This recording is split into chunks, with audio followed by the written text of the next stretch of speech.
Et donc on leur a dit Qu'est-ce qui va changer le 25 août précisément? Il y a des choses très simples. C'est qu'à partir du 25 août, donc la loi européenne va s'appliquer à ces plateformes.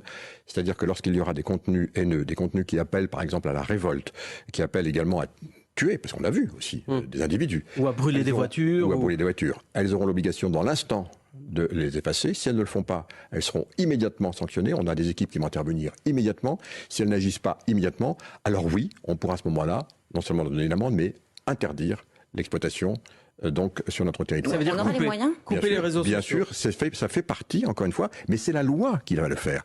Avec, encore une fois, c'est pas une personne, c'est pas un État, c'est pas un conseil d'administration, c'est notre loi. Nous sommes maintenant équipés pour cela, avec un conseil spécifique, mais croyez-le, les interventions vont être extrêmement rapides. D'abord, et je le dis, c'est une régulation ex ante. Ça veut dire quoi? Ça veut dire que les plateformes, à partir du 25 août, devront nous démontrer qu'elles ont pris les dispositions pour faire appliquer la loi, y compris au cas d'espèce dans ce que nous avons vécu.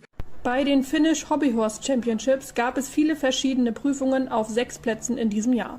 In der Dressur gab es die Kür, eine normale Prüfung und die Dressur Championship, bei der jedoch nur Teilnehmer aus Finnland starten konnten. Die Kür war eine Freestyle-Aufgabe mit Musik. Hier gab es vorgegebene Lektionen, wie zum Beispiel der versammelte Galopp, die Passage oder Galopp-Pirouetten. Bewertet wurde neben den Lektionen der Rhythmus, die Balance in den Grundgangarten, die Ausdauer, Körperhaltung, Schwierigkeitsgrad, Musik und die Choreografie. Im Vorfeld musste man sich für die Prüfung qualifizieren. Im Springen gab es dann gleich 8 verschiedene Prüfungen: Zeit, Stil und Mächtigkeitsspringen mit verschiedenen Höhen. Für die offenen Wettbewerbe konnte man sich vom 1. März bis zum 14. April anmelden. Die Prüfungen hatten jedoch eine Startplatzbegrenzung, deshalb wurden manche Startplätze ausgelost. Die Startgebühr lag bei 18 € pro Prüfung. Ich bin gespannt, wer sich alles im nächsten Jahr für die Meisterschaft qualifiziert.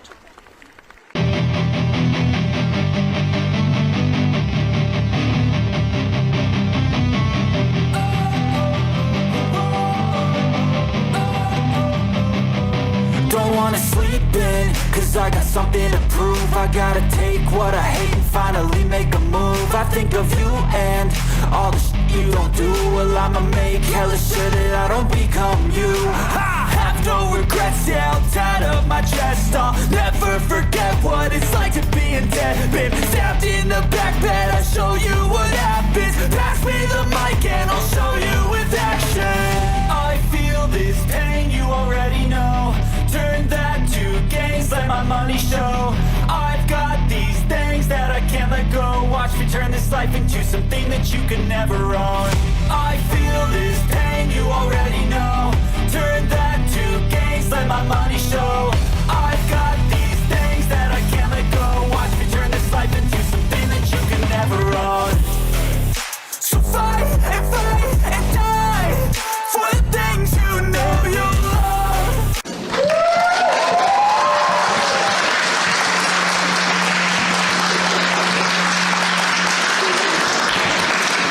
Now, I want to begin my time as your MP by being very clear. I understand the enormity of what has just happened. I know what an honour this is, and I am humbled by this opportunity to serve.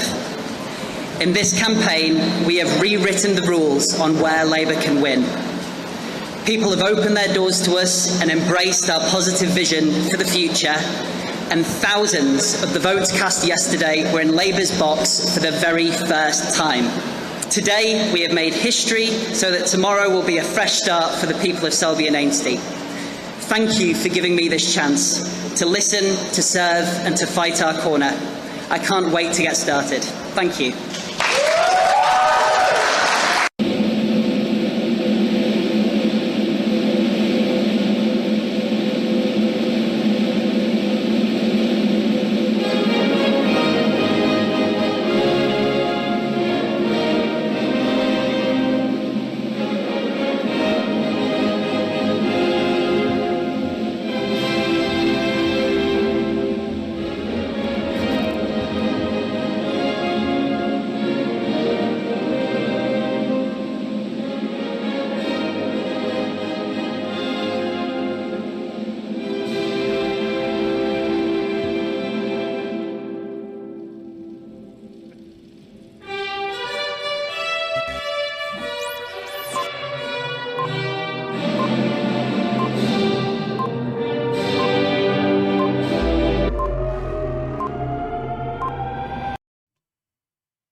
ladies and gentlemen, I come to you today with a heavy heart. We have lost citizens from Veridora.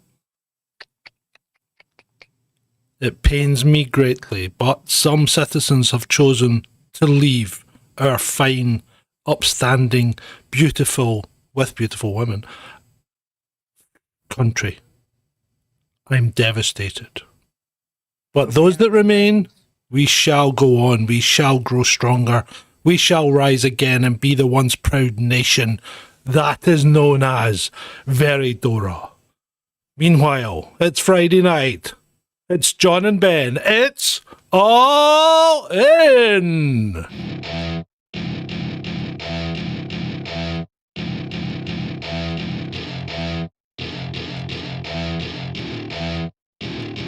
Welcome to my party, we're just getting started. A life is a dream or a nightmare scarring. Hand me a drink cause I think I'm going all in. Get me a shrink who can catch me when I'm falling. Cover up my scars, flip the handlebars. Crashing in my car, wake up in a bar. I'll be a superstar, just on my avatar. This world is so bizarre, empty out the reservoir. Yeah, I'm taking 6 shots, yeah, straight to the face. And I wanna get lost, I'm sick of this place. Don't know how to stop when I'm feeling this way. So I'm taking 6 shots till I'm feeling okay. I think I'm going crazy, don't think I'll get home safe. So I'm taking 6 shots all straight to the face. I'm taking 6 shots, are you coming with me? I'm taking 6 shots, yeah, straight to the face. And I wanna get lost, I'm sick of this place. Don't know how to stop when I'm feeling this way. So I'm taking 6 shots till I'm feeling okay. I think I'm going crazy, don't think I'll get home safe. So I'm taking 6 shots all straight to the face. I'm taking 6 shots, are you coming with me? Sometimes you need to let loose, grab juice, get goose, tattoos, taboos, get screwed.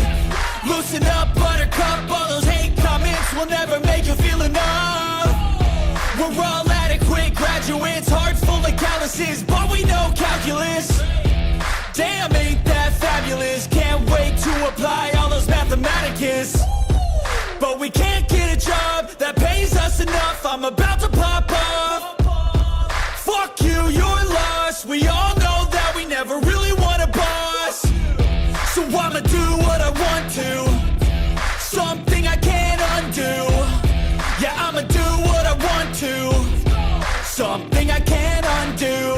I'm taking 6 shots, yeah, straight to the face. And I wanna get lost, I'm sick of this place. Don't know how to stop when I'm feeling this way. So I'm taking 6 shots till I'm feeling okay. I think I'm going crazy, don't think I'll get home safe. So I'm taking 6 shots all straight to the face. I'm taking 6 shots, are you coming with me? I'm taking 6 shots, yeah, straight to the face. And I wanna get lost, I'm sick of this place. Don't know how to stop when I'm feeling this way. So I'm taking 6 shots till I'm feeling okay. I think I'm going crazy, don't think I'll get home safe. So I'm taking 6 shots all straight to the face. I'm taking 6 shots, are you coming with me?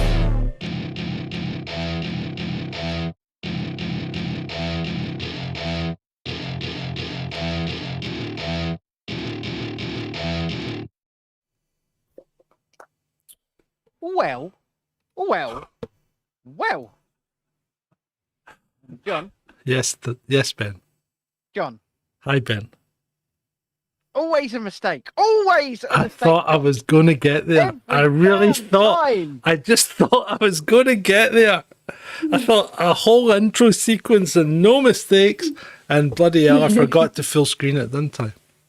Yep. Every damn time. I didn't even get to say what I was going to say, which was, we may well have lost citizens of our fair land of Veridora, but we have your contact details. Yeah, we do. We do. We might even send you emails. Yes, we do have a guest for the first part of the show, Shalini. I am going to introduce. Hold on. I think we should only really prioritize chats from citizens. Oh, wait, I thought it was Ross. It's just John. Ben. John. Ben. You're ruining my flow. Sorry, Ben. Right, go for it, Ben. Just start. Right, shall I start over? Shall I start over, John? If you must, could you bring your mic in a little? Shall I start over, John? Shall I start over? Yeah, that's better. Right, go for Right. it. Yes, Shalini, we do have a guest. Well, she's not just a guest. She's she's going to be here for the first few minutes of the show, the first part of the show, the first story of the show. She's a new member of the team, in fact. Okay. So everybody say hello to Cherie. Hello, Cherie. Hi. Now, there's a little story behind this because what has John been asking for the last 2 years? What have you been asking for, John? Tell us. I've been asking for a dwarf. You're legally of dwarfism height, aren't you, Cherie? I'm 4'9". Yeah, you are. So, yeah. I just want to address Andrew before he starts. Right?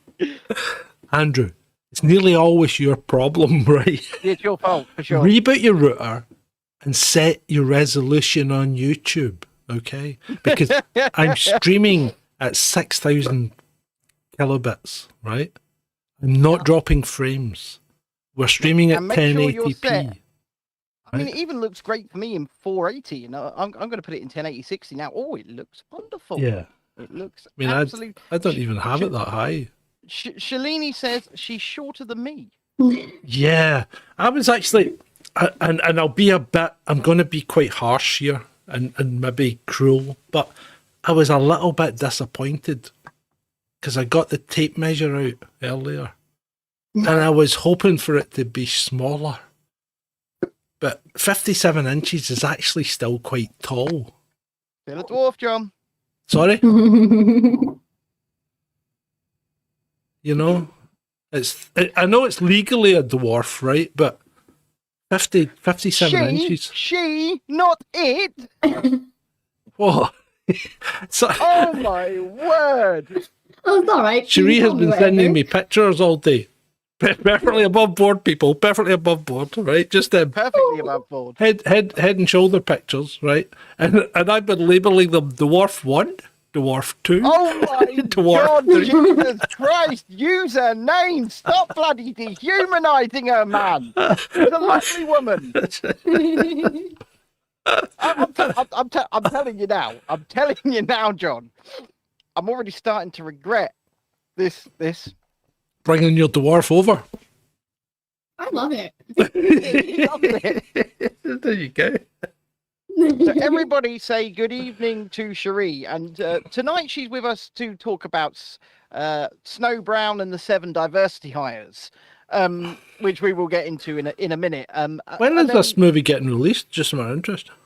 Well, at the moment, nothing's getting released because all the actors and writers are on strike. So, nothing can get done at the moment. Yeah. But yes, Vaughn. Yes, she is indeed a real life dwarf. Yes. Technically, yeah. Technically a He dwarf. said she looks so real. Yeah, Would you she like obviously to respond to that? she's in proportion as well. She's just like she's more of a homunculus than a dwarf, I would say. I'm a hologram. I'm not a real person, I'm a hologram. Right. Oh, well, you know what a homunculus is, don't you? It's a little person. It's a small but perfectly formed little person, right? Whereas the dwarf tends to be out of proportion. So she's just like a pocket person.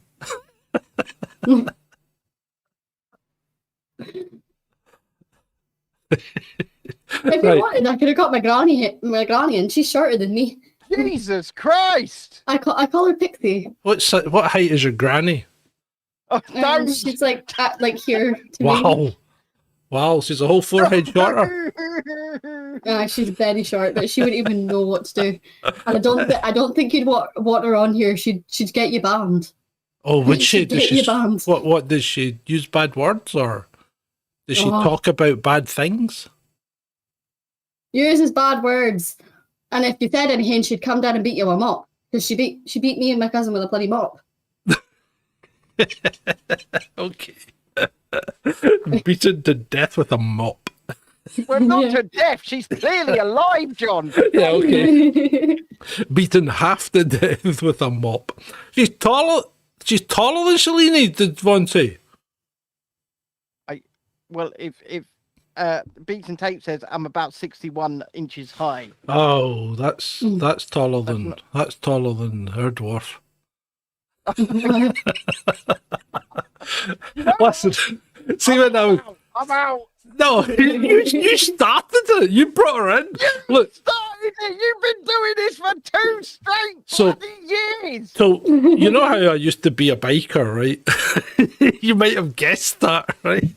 Well, I was in the West Coast Harley Davidson chapter, and we were down at a rally. You know, where different chapters get together. Was that like a gay bar? No, it's not. It's not like that. It's just where you ride your bikes down to a pub and then drink yourself into oblivion. Together, a load of men together wearing leather. No, there's women there as well. It's a multi-sex thing, you know.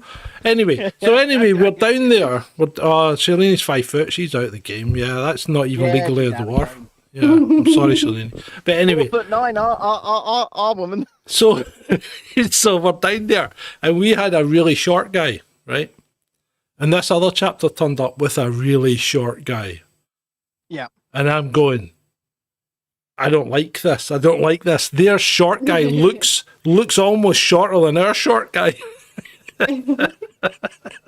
Were you guys going to get your short people to fight each other? Or No, we got them to do like a stand back to back and see which one is shorter. And we won. Ours was shorter. As soon as I walked past someone that's shorter than me, everybody thought, "Oh, you need to turn back to back so we can see what height you are." Yeah. Oh my! And then turns out I'm a bit smaller than them. Right. So anyway, now have we got it out your system, John? Is it out your system? It's not coming out of the system till we get a real dwarf.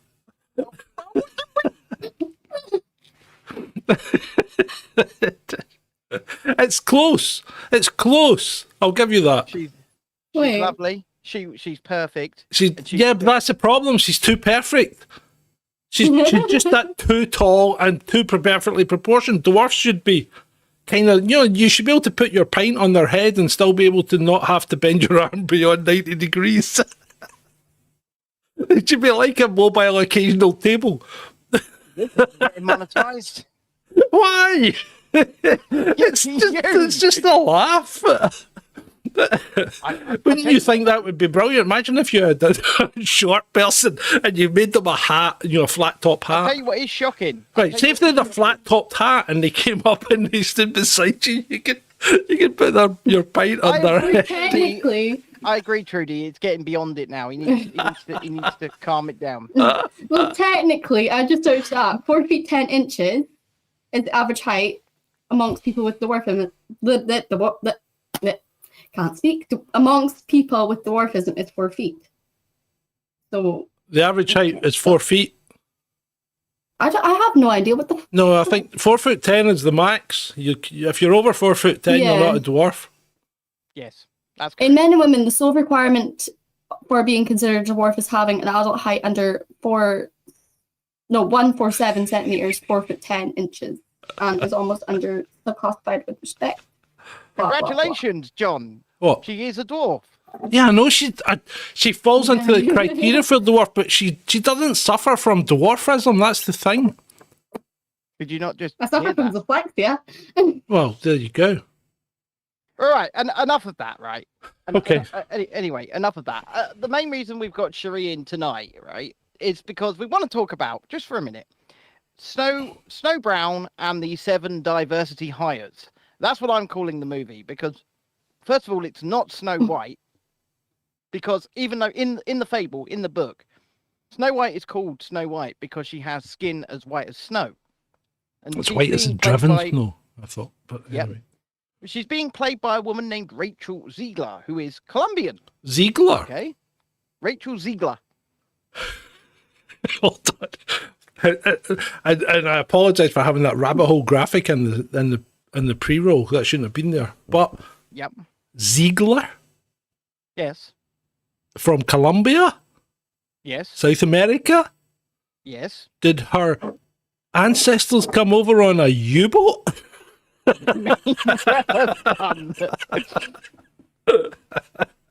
as Shalini rightfully says in the chat, There's no Prince Charming either. There's no Prince in this movie. There's no Prince. How does she wake up? She don't need no man. Right?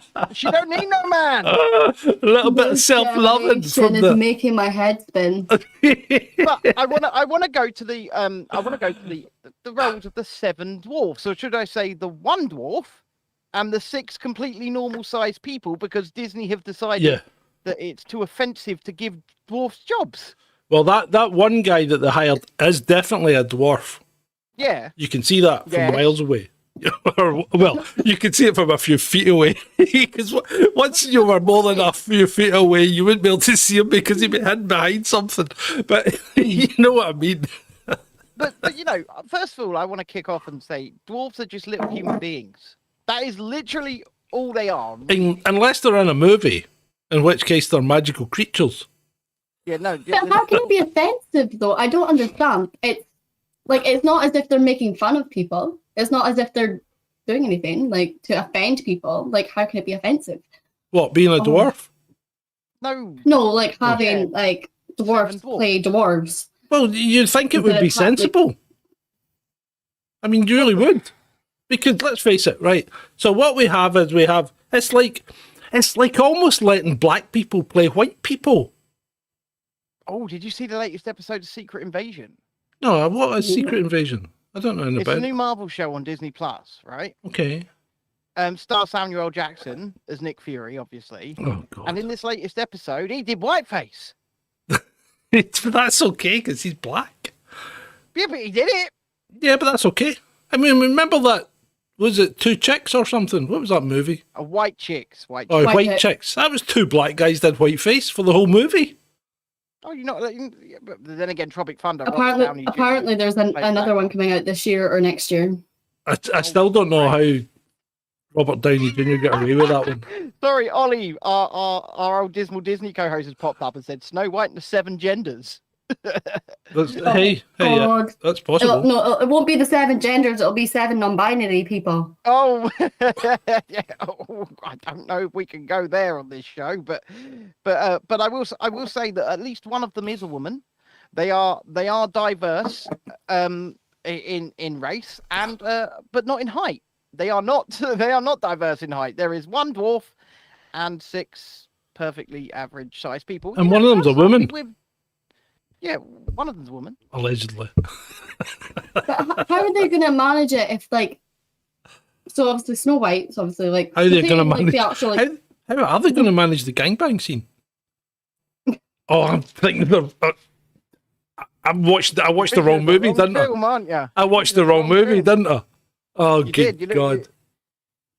We're going to talk about Wotton's crowdfunder after this segment. Don't you worry about that, Trudy. Ooh. But yeah, but as somebody of your size, you aren't going to be able to, step out and go out for the big superhero roles. If you wanted to go into acting, you're not going to be given the roles that require a woman of big stature and 6 foot. Yeah. And it's like a dwarf man. Hold on. Not Are there such roles? No. Let me. Are there such roles, though? Point. But let me finish my Yeah, point. make your point.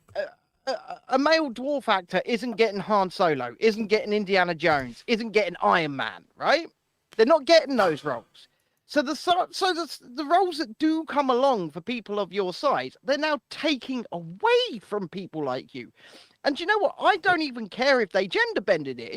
Had some diverse dwarfs, had some men and women, but they should have given those roles, in my opinion, to people like you and people of your size. And I don't know.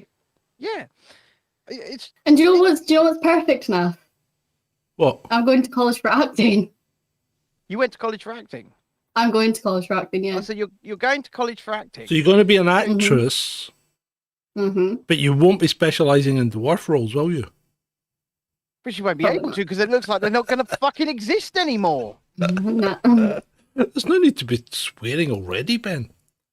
I mean, see that I just checked that out because I thought Scarlett Johansson was quite short, and she is. She's not. She is. Oh, she is. How tall is she? 5'2". That's actually quite short. Yeah, they're putting her in some heels, aren't they? That's well, It's just creative filming, isn't it? Or she's standing on a box when she's beside people.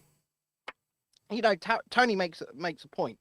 He says, you know, the woke flakes demand that a gay person plays a gay person, a trans person plays a trans person. Nobody else is allowed to play these roles. But when it comes to the idea of a dwarf, they're like, no, that's fine. Just get rid of that role. Bring your mic in a little bit. Yeah, I was just getting my drink out. Okay, so, right, the problem is they've rewritten it so they're not dwarfs, haven't they? Yes, they have. Yeah, that's what they've But done. I don't see why. Because they didn't want to have 7 dwarfs. Yeah, but only because they thought that the idea of dwarfs were offensive. But why? They're real. You're real people. You exist. Mm-hmm. It's not as if It's not as if we've just cut our legs down and like just from the knee. I'm like, yeah. What about that? This. What about that guy recently that got his legs extended? Do you remember that? No, I do not. I've heard of that. I've heard of it. Yeah, he got an operation to extend his legs basically because he was fed up being short, and I think he made himself something like 6'4" or something like that. Because basically they break your legs and pull them apart as they're knitting together, so you get longer and longer legs. No, thank you. No, I'd rather stay short. I'd rather if someone comes in my house, I can go hide in my drawers in my cupboard or like a little fucking. There you go. A little fridge. That's Friday night. So remember, Tom Cruise is short as well. Yeah, but Tom Cruise makes up for it by running away constantly from his own gay thoughts. Why does Tom Cruise run like that? Because he's trying to get away from his own gay thoughts as fast as he can. That's a Family Guy joke, isn't it? He's running away. It's just a big speech bubble of himself over, and he's going, "Can't catch me, gay thoughts!" And he's just running away. But yes, so we've established in this segment that you are real people. You exist. Mm-hmm. People like you should have been offered the roles of 7 dwarfs instead of having it taken away. And you're going to be a fun member of the team going forwards. And I think we're going to invite you back next week to have this same discussion about the Wonka movie. With who's in that? They've done it even worse. Who's in that again? Hugh Grant? Hugh Grant. Yeah, they've made Hugh Grant an Oompa Loompa. We'd talk about that. And you could give us. I'll send you off some trailers to watch, and you could see just how bad it is. And you could give us your opinion. Oh, but this generation's fucked. Yes, it is. And I think that is a brilliant jumping off point for this section of the show. So thank you for joining us, Cherie. No problem. And we will see you again next week. Yes. See you again next week. Thank you very much for putting up with us. Bye. Bye-bye. Bye. Bye. Are you happy, John? Happy-ish. Are you in focus? Should be. Is it better now? Do your hand trick, or is it not on auto? It's not, well, it's following my face. No, I won't shut up. It's my show. And you're not listening anymore. Exactly. Short lives matter. You're right, Beats and Tapes. And do you know what? I think we're gonna work with Cherie, and we're gonna lead the way in campaigning against this bloody madness. I think. See, I don't understand. I'm a strong proponent for short lives or short people. I know you are. You absolutely adore dwarves. I do. You do. And yes, it is both of our show. Yeah, so far. Yes, it is. But it's not a one-man show, is it? Hey, look, they love her. They love her. Yeah, of course they do. She's a lovely person. She is a lovely person. There you go. She's a lovely person. There you go. Right. Right. And bless her, she was nervous, but I thought she coped very well. I think so too, and I think the more she comes on, the more she leads into it, and first time for everything and all of that. Yep. Dan Wootton Dan Wootton, ladies and gentlemen. Dan Wootton. I'm going to turn you up. Now that Cherie's gone, I can turn you up a little because she was overpowering you. But talk to me again. So first of all... Is that better, people? Does he sound better now? Dan Wootton is pushing back against the Byline Times article against him on the allegations, the ongoing allegations against him. She is one of my musical stream watchers over on TikTok. He's only known her for a short time. Not that short a time, John. That was a joke, Ben. Stop being too fucking literal. And also, we came together over a mutual... Oh, thank you, Cherie. Thank you. She said, I loved being in. Thank you for having me, John and Ben. And thank you, everyone, for being so kind and supportive. There you go. Lovely. And unfortunately, our mutual... some of our mutual ex-friend, Luke, did a bit of harassing. Oh, right, okay. Yeah. Say no more. Say no more. Say no more. Yeah, unfortunately. But, you know, through bad things, good things happen. So, yeah. It's, yeah. So Dan Wootton is pushing back against the Byline Times. And, you know, I did the show on Wednesday night with Nick, and he leveled out the allegations. And I have to stress, you know, for legal reasons especially, they are, at this point in time, allegations. I mean, I did listen to his monologue, and he did... Who wouldn't? Yeah, he did a monologue the other night before me and Nick went on. And he didn't admit to anything, but you could read between the lines and say he completely denied anything illegal. He said, I haven't committed any criminality. But he then went on to go on, and I'm paraphrasing here, but he said that in the past, I have done some things that I am not proud of, but should I be cancelled for them now? Well, see, that's a difficult question because... But what are those things? One, what are those things? Two, people change. Mm-hmm. Three, I mean, I'm pretty sure that you and I have done things in our past that we maybe aren't proud of. I do them to this day. Yeah, okay. You should see some of the medications I have to administer. Yeah, okay, but no, I mean, everybody makes mistakes, right? Mm. I think the line is if you've vindictively gone out to do something, to do someone ill, right? I think that's the line. Unless they've really done something ill to you and you really, really need to get revenge. Well, the thing is, so with this whole Martin Branning thing, right? And I've been looking into it, and if it is true, that's a big if, isn't it? Yeah, it's a big if. But if it is true, it's horrible. I'm not sure where the illegalities of it are. Well, it's right? morally wrong. Morally, it's absolutely reprehensible. First of all, well, is that not enough?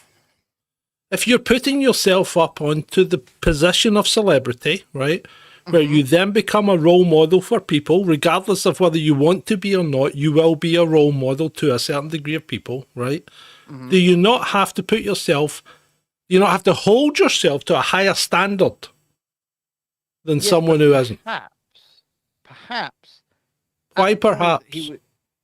So listen, perhaps at the point that he was allegedly possibly doing this Martin Branning stuff, he wasn't in that position. Yeah, well, no, but that's the point I was making at the start, right? People change. People's positions change. People's roles change. People do different jobs. I mean, I'm doing a completely different job than I was doing 3 years ago, you know? Aren't we all? Yeah, exactly. But so the question is, when you're in the position that he's in now, has he done anything wrong in that position? Honestly, I don't know. Yeah, see, it's very tricky, and I get I mean, I'm not a great fan of Dan. I'm not a great fan of any of these people. I'm no fan of Wootton. I don't watch him. I don't watch him. I don't watch GB News. I'm no fan of GB News. I think it's a kind of it was a tired concept before it was launched, right? Because it was nothing but a reflection of mainstream media on a slightly lower budget and trying to be a bit edgy, which they completely failed at, right? Mm-hmm. So I'm no great fan of GB News. I'm no great fan of Wooten. But really, you know, is it reeks of tit for tat. It does. For the Hugh, what's his name? Hugh. I don't even watch BBC. Hugh, what's his name? Edwards. Yeah. So it reeks of tit for tat. You know, one side goes that way, one side goes. We'll get one of yours then. Well.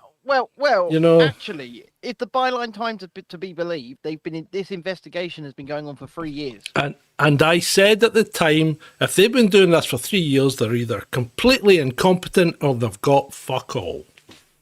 Well, they're kind of not similar allegations with Hugh. I mean, there is some similarity. So basically, the allegations are that he masqueraded online as a man named Martin Branning and started trying to pay people who worked in media organizations and semi-celebrity types, like up to 30 grand for sexually compromising pictures of them. But the thing is, this is where I find the whole thing a little bit weird, because if you're going to get sexually compromising pictures of somebody and they know that they're sexually compromising pictures, why would you then offer them money for those pictures instead of just trying to get them via other means? Let's be honest here. It doesn't make any sense to me. There's no sense in that statement, right? Nobody pays that kind of money for pictures. People pay that kind of money to keep pictures hidden. That's what they pay that money for. Right? He's not trying to get money off of them. That's the thing. He's trying to give them money. Yes, because they've obviously got some compromising pictures. No. Who's trying to give who money? You were talking about Edwards. So no, Branning here. Branning. Oh, right. Hold on. Right. I thought you were talking about Edwards. The whole thing's mental. I'm talking about the allegations against Dan Wootton when it comes to Martin Branning. Right? So what's he been doing? Oh, what's he been doing then? So it's alleged that he is trying to, or has been trying to pay people, offer them money for them to give him sexually compromising pictures of themselves. Why? Yep. I don't know. Okay, it all sounds weird. It sounds fucked up. It sounds wrong, morally wrong. Yeah, absolutely. But I don't understand it in full. Well, if they're over 18, wrap my head around it. If they're over 18, there's nothing illegal. Mm-hmm. I think we've established that, right? They are all over 18. First of all. But why would anyone do such a thing unless they were really strapped for cash? But he's asking celebrities to do this. People that aren't. People, not big time celebrities. Yeah, but like, people that are in the business. People that are in the business, and also people within the media sphere, like people working in the newspaper rooms and stuff like that. I just don't get it. I don't get it, mate. I can't say whether I just don't get it. I don't get it. And then his ex has come out and said that he violently arred him, that Dan violently arred him. There's no evidence of that. And in fact, it turns out there's probably a lot of evidence to the contrary. One of Dan's exes ended up in prison, for God's sake. Yeah, let's not get into that. But I really don't understand these allegations. Don't sound illegal per se. They certainly sound a bit fucking weird and deviant. Yeah, but they don't sound illegal. And like I say, I need to get my head around it a bit more before I can really pass judgment. You know, obviously Nick, who was on with me, you know, he's got his view and he's got his conclusion, and he is going all in, by the way, on believing Dan Wootton's guilty, and that's his prerogative. Is he not jumping a bit early? It doesn't sound like there's any evidence there. He may well be, or he might not be. You know, he might turn out to be completely vindicated. So yeah, but unless he has evidence, unless he knows something that you don't, I can't see how you can come to that conclusion already. I mean, but this is the thing. This is the thing that's our downfall, mate, and this is why people don't watch our show and don't pay us, because we're too sensible. You know? We're too sensible when it comes to these things because we actually look at both sides of the argument and we look for the evidence, and then people go, oh well, they're just sitting on the fence, you know. I'm not interested in them because they're too sensible. They're not being what would you call it, deranged enough to go on rants about things that that they know nothing about. You know, that's the problem. Don't you think? Yeah, you could well be right, but the problem is we just don't know, and I'm not willing, like you say, I'm not willing to go, you know, sit here and broadcast and say somebody is guilty. I'm not willing to do it, and in fact, you know, love you, Nick, absolutely love you, but you know, he ended up in a bit of a spat. He ended up in a bit of a spat in the last 24 hours where he called Wotton something, I won't say what, and he said it to Adam Brooks. You know who Adam Brooks is? Yeah, he's quite a fan of Wotton as well, isn't he? Yeah, but Brooks actually responded and said, what you've just said there is legally actionable. You better remove it or I'm going to make sure it's actioned. And Nick did remove it. See, that's kind of silly. So it was obviously defamation. Oh, yeah. Unfortunately, you know, we have to make sure that these sorts of things are completely true. Right? There is an absolute standard when it comes to journalism that people like me and John stick to, and the mainstream media do not.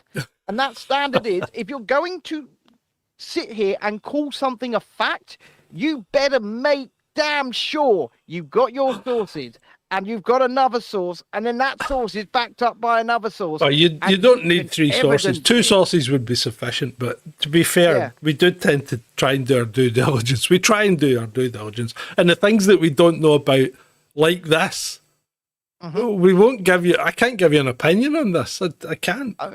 I mean, we can give you an opinion on the overview of the entire situation, and I can tell you, I can give you that overview in 2 words. It's fucked. Yeah, but you can't, I mean, the whole thing, these allegations don't even make sense, you know? So the whole thing's just, it's just a mishmash of nonsense. It really is. Well, the Byline Times are continuing to release more and more allegations about Dan Wotton. I think they're on the 3rd part now. Where's the evidence? This is the thing. Absolutely. The 2 that I've read so far, there is none. So if they're releasing allegations and no evidence, right, they're going to end up in court unless Wotton doesn't take them to court, in which case he then is implicitly saying maybe I did do something, you know, but the whole thing's just, these things are just a mess, and it's like, you know what this is? This is just gossip. That's all it is. It's just gossip in the public sphere. Yes, it is. I don't like it. Well, Dan Wotton has actually pushed back, right? And I'm against going to give you an update. Against the Byline Times, because this is all coming out of the Byline Times. Yeah, yeah. And so Dan Wotton has tweeted, a hard left blog, which is Byline Times, is on a deranged campaign of harassment designed to destroy me financially, mentally, and professionally. But with your help, they will not succeed. Please support my legal case against Byline Times so I can keep fighting for you. So right. Man who gets a lot of money. Right. So this is the part. This is the part where you've got to say, whoa, hold on, right? Mm-hmm.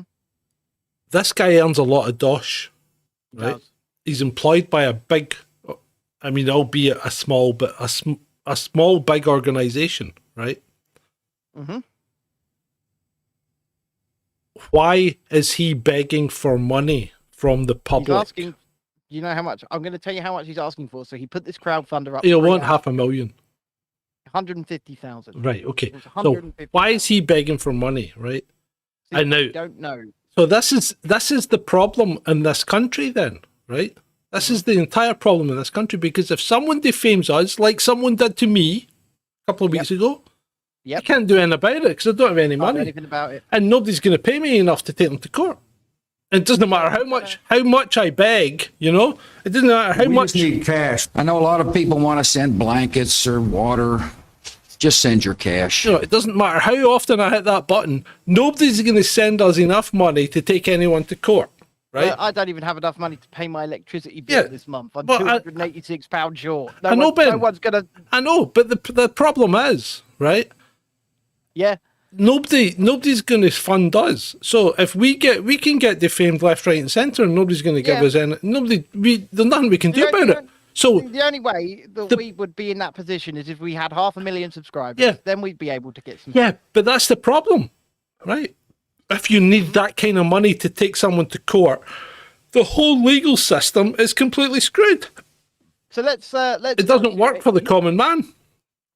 So his crowdfunder here is on a website called democracyfree.org. And it says the website's called Stop Dan Wootton Being Cancelled by Far Left Online Smears. I'll read you through it. It's very short. It says, a hard left blog is on a deranged campaign designed to blah, blah, blah. Byline Times has eschewed all journalistic, legal and moral practices to publish a series of defamatory and untrue claims as part of a highly politicized witch hunt designed to cancel and deplatform me.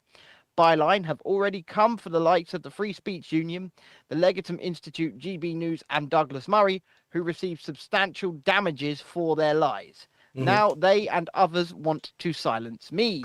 I'm advised that I have a good case for legal action and Byline is already on notice of my legal complaint. But I need your help to fight this false allegations and innuendo that is being spouted on social media to cancel someone with political views that challenge the orthodoxy. Yeah. A lineup of people which Byline and other biased sources appear to be relying on for their information include a convicted phone hacker, an abusive ex-boyfriend turned hard left campaigner who admitted in writing to me that he's a psychopath and threatened to I'm not going to say that part. Right. Okay. Recently, we get the idea, but I mean, let's face it. Right. Cut to the chase. In 3 hours, he's already raised £14,574. Yeah, more fool them. I wouldn't be paying them. Oh no, it's gone up 14,612. Even if I liked them, I wouldn't be paying them any money. Yeah, so he's 10% of the way there, according to this, in 3 hours. Yeah.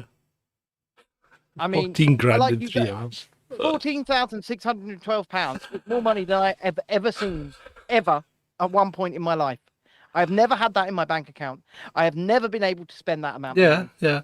No, the thing is, how much has he actually got in his bank account? Because I'm sure he's got a damn sight more. Say far more than that. Yeah. Remember, he's just got back from a jolly to New Zealand. He's just been out there with his family. Now, there's been an update. Anyway, this gets better because Byline Times are not taking this line down. So, #media2. We will not be intimidated by the, to quote a phrase, nefarious characters or dark forces. Do chip in to help keep our journos safe and their work uninterrupted. Byline Times are crowdfunding an investigation into the toxic culture of UK media. Right, hold on a second. Let's just step back. Let's step back a little bit, okay? They've raised more than he has. Right, yeah. Can we just step back a bit here, right? Yep. Because if you look at the Byline Times, right, it's ex-Guardian journalist, ex-Telegraph journalist, ex-BBC Panorama journalist. It's ex-mainstream journalists from exactly the same kind of organisations that Wooten's working for that have decided to get together and become some kind of crusade for right. I just... They don't strike me as authentic. I just don't see them as authentic. They're not a grassroots organisation, you know? Well, they're only asking for £32,500, but they've already raised £17,385. Yeah, and more fool the people that have paid money to them. Because they're making money, they're a company, they should have a war chest. They shouldn't have to go out and beg for money. If they're going to make allegations like this and have to go to court, they should be in a position to defend them, right? So it's like, I mean, we're not going to go out. Well, we could go out. We could actually go out and defame anyone because if you come for us, you're getting nothing because we don't have any money. That's the problem. Yeah, well, I mean, we could go out and make spurious allegations all of the time. We could, about anybody. Yeah, and we could do sensei. You know, we are as I've called us before. non-sensational sensationalists. Yeah. You know, people accuse us of being this, that, and the other, when realistically we're just, you know, like this conversation's starting to bore me now. I don't know if it's boring the people in the chat or the people that are watching, but I've had enough of Wooten. I'm not interested in him particularly. I'm not interested in the Byline Times. I think it's like a club of babies fighting amongst themselves, you know. Oh, you've hurt my feelings. Oh, you've hurt my feelings. Oh, you said this. Oh, you said that. You know, that's really, who cares? Who cares about it, really? Why do we? I mean, on one hand, on one respect, if this is all just absolute BS, if it is, because I don't know, then absolutely they need to be held to account, because people should not be able to publish those sorts of things they shouldn't be able to publish them without evidence, really. Well, yeah, exactly. But I mean, but you know, it's like they're shooting for a low. It's low hanging fruit, really, Wooten, isn't he? You know. Oh yeah. You know, he's low hanging fruit because one, he's gay and he's right wing, and he slags off people that are woke. So you know, he's an easy target for the left. Yes. Do you know what? If you want to watch people, no spin, no bias, as Wooten would say on his show, come watch us. Better than GB News. Far better than GB News. Yeah. So anyway, let's move on. Yes, let's move on. Let's move on. So, right, on Wednesday, I mentioned that if there was going to be a hot war anywhere, it's going to be in Syria, didn't I? Yes, you did. And do you have any update? It appears the US are stirring it again, because they've been going out in their F-16 fighting Falcons, you know, which are 40 years old. These aircraft are 40 years old, right? So anyway, they're going out in their F-16s, and they are now putting missile locks on Russian planes. Now, remember, the Russians are there legally at the invite of the elected government. Well, you say elected. Well, what can I say? Well, what do you want me to say? Is it a dictatorship? Quite possibly. Right, but legally, what kind of government is it? Hard to say. Okay. But they're there at the... Right, I'll tell you what. They're there legally at the request of the recognised government of the country. Yeah, that's better. That's better. Right? Okay. So they're there at the behest of the recognised government. The Americans are not. No, they're just... The Americans are there illegally. Because the recognised government of the country has not invited them and doesn't want them there. Yeah. And yet they appear to be stealing Syria's oil. And they're now flying planes against the legally invited people that are there to protect Syria. And you say stealing oil, they say delivering freedom. Yes, I know, but basically they haven't started rubberizing yet, so they're not quite delivering freedom. They're just stealing the oil, you know.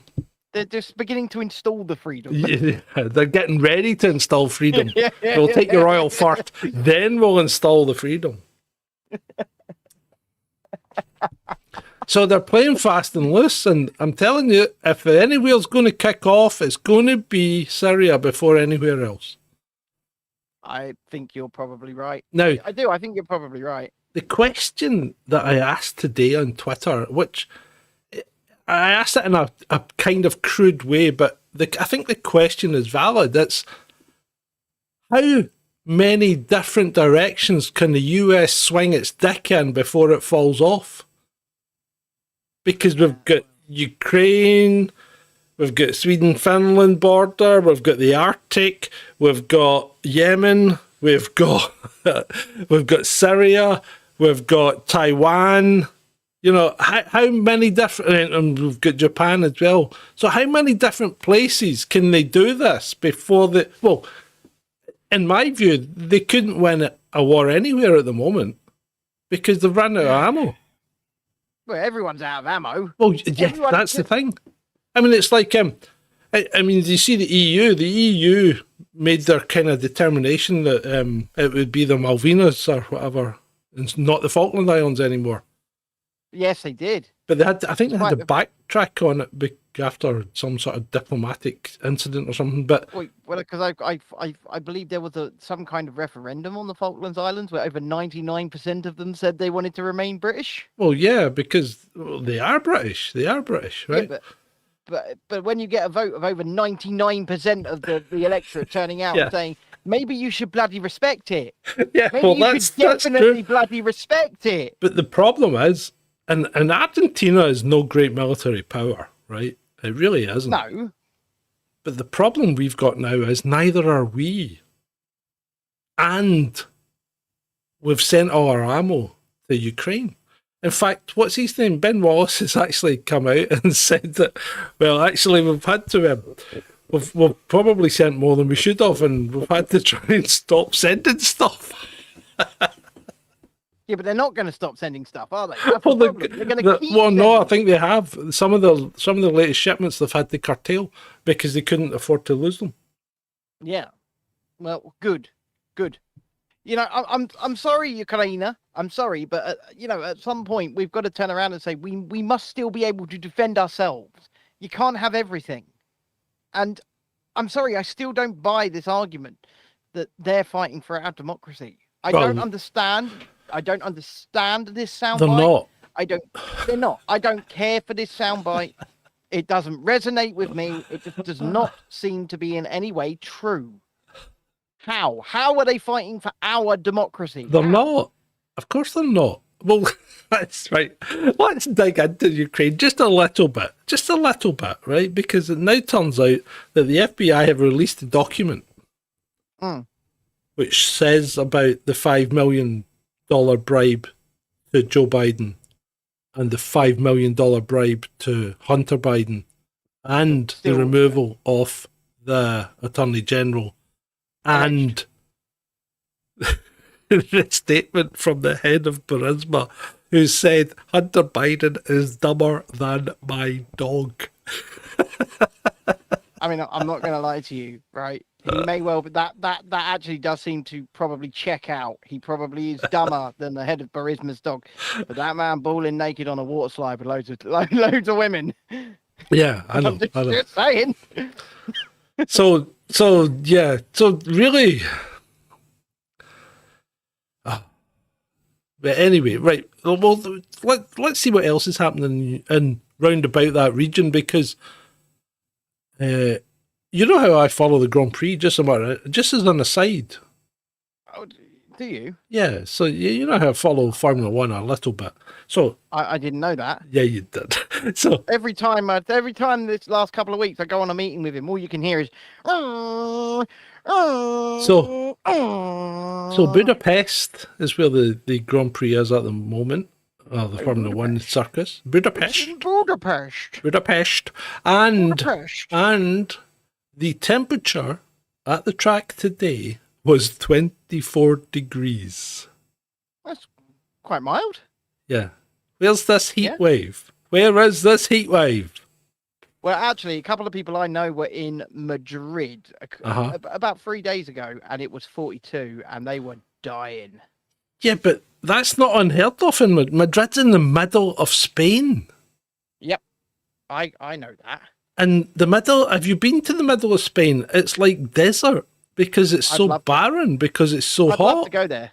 I'd love to go to Madrid. I'd love to go to Benidorm. I want to go to Benidorm. I want to do a Benidorm. Spain. I think John, we should do a special from Benidorm. Spain's like a desert because it gets too hot. Holy shit. Guys, we could get a group rate. Who wants to go to Benidorm?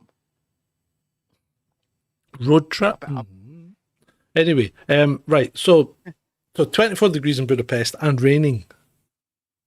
Yeah. Yeah. So anyway. Well, I don't know where it is, John. Cerberus just didn't seem to rear his three heads, did he? Well, Budapest is on the boundary of Europe and Asia, isn't it? Yes. All right. I need to respond to Andrew Lomax in the chat here, who says Benidorm is awful, right? You ain't been to Benidorm when we've been there.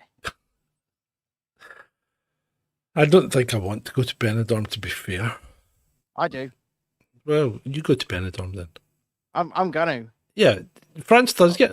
I mean, Southwest France gets into the mid-40s. Easy. I've been in Paris recently in over 40-degree heat. Yeah. I mean, one of the girls that works for us is back from Turkey and it was 42 degrees. Yeah, but I bet you did it in an aggressive manner, Andrew. Oi, arsehole, where's the water park? You heard me. I said, where's the water park? Bang. Right, so from midnight tonight, I guess European time, which is probably then going to be in an hour and 10 minutes, Russia states from midnight tonight, any ship in the Black Sea approaching Russian or Ukrainian ports will be considered to be carrying military equipment and therefore a viable target. They're going to blow up some cruise ships. Not cruise ships, just ships. But it's any ship. Well, yeah, but well, if it's a cruise ship, I would imagine they would just board it and turn it away. But if it's a freighter or something, they're probably just going to try and board them and steal whatever on them. Well, I think this very scenario, take away the cruise ships, right? But this very scenario might be what starts a hot war. That's not one. Poland are considering deploying troops in Western Ukraine. For what reason? Because Poland want Western Ukraine. I was going to say, was it to aid Ukraine or was it to pilfer some land, right, as it were? Well, we've covered this. We've covered this a couple of weeks ago. Poland have always wanted the Western Ukraine because the Western Ukraine used to be Polish, right? Poland also want Lithuania because Lithuania used to be Polish. So the Polish Empire wants to be the Polish Empire again. So Poland are under the guise of helping out, saying that we would consider putting some troops into Western Ukraine to help you out, Zelensky, right? Now, they won't be leaving, though. that's the unspoken thing. That's the unspoken part. Yeah. so the democratic land grab indeed. So the problem is, well, as far as I'm concerned, and I think this actually goes for most of the European nations. If Poland puts troops in Western Europe and they get killed by Russian troops who are fighting the Ukrainians, right? Isn't that an Article 5? No, it's not an Article 5 because it's not an attack on Poland. No, it's not. Yeah, you're right, actually, because it wouldn't be on Polish soil. Exactly. And I think most of the European nations are saying, oh, I'm washing my hands. Oh, sorry, I'm washing my hair tonight, Poland. You just carry on. Well, as we saw in the pre-roll, though, the European Union and Europe are far too busy trying to censor ordinary people from saying stuff. Yeah, of course they are. Of course they are. That is the goal now. That is, we're fast approaching the date, aren't we? When the old European 25th of August comes into 2 days before my birthday. There you go. 25th of August. France and most of the other European countries will not tolerate anything that goes against their narrative. That's dystopian, man. I'd actually I was looking at Sweden the other day because Sweden has joined NATO, or is joining NATO, right? They are. They'll no longer be a neutral country. Finland's already joined NATO, so it's no longer a neutral country. Sweden's been a neutral country since 1812. It's not anymore. And it's not done them any harm. Why do they feel the need to join NATO now? Because, let's be honest, as good as mine. Why does Finland feel the need to join NATO now? Because if you remember, it was only like a couple of weeks ago that Finland said they were building a fence, right? Between Finland and Russia. Okay? Yeah. What are you reading? Oh, I'm just retweeting our show on Twitter. Right, okay. Get people to come along. So, Finland were building a fence a couple of weeks ago or 4 weeks ago between Finland and Russia. Why did they never feel the need to have a fence before? Like when it was the Soviet Union? Right? But they now feel a need to build a fence in 2023 when Russia's not threatened Finland, really, has it? I don't think so. Well, there's this prevailing narrative, isn't there? And I'm going to go back to what I just spoke about. The idea that Ukraine are fighting for all of our democracy. We are all essentially being told now that if Russia succeeds on Ukraine, they'll do it to all of us. That's what we're being told. Why would they? I don't know. I mean, even if Russia succeed in what they're doing just now, I actually probably don't see them going as far as the Polish border. I think they would finish at the Dnieper or whatever it's called, the river, you know? Honestly, I couldn't tell you. I think they're all arseholes. That's just my opinion. Yeah. You know, arseholes can do arsehole things. But the prevailing narrative, once again, is that Putin is wanting to reforge the Soviet Union. No, well, right, okay, if he wants to reforge the Soviet Union, he's not going to go west then, is he? He's just going to take the Balkan states. Well, they say he's going to do that next. No, he's not. He's no interest in the Balkan states. He's been quite upfront about this. He said this for something like 20 years. Stop moving west. Ukraine must remain neutral.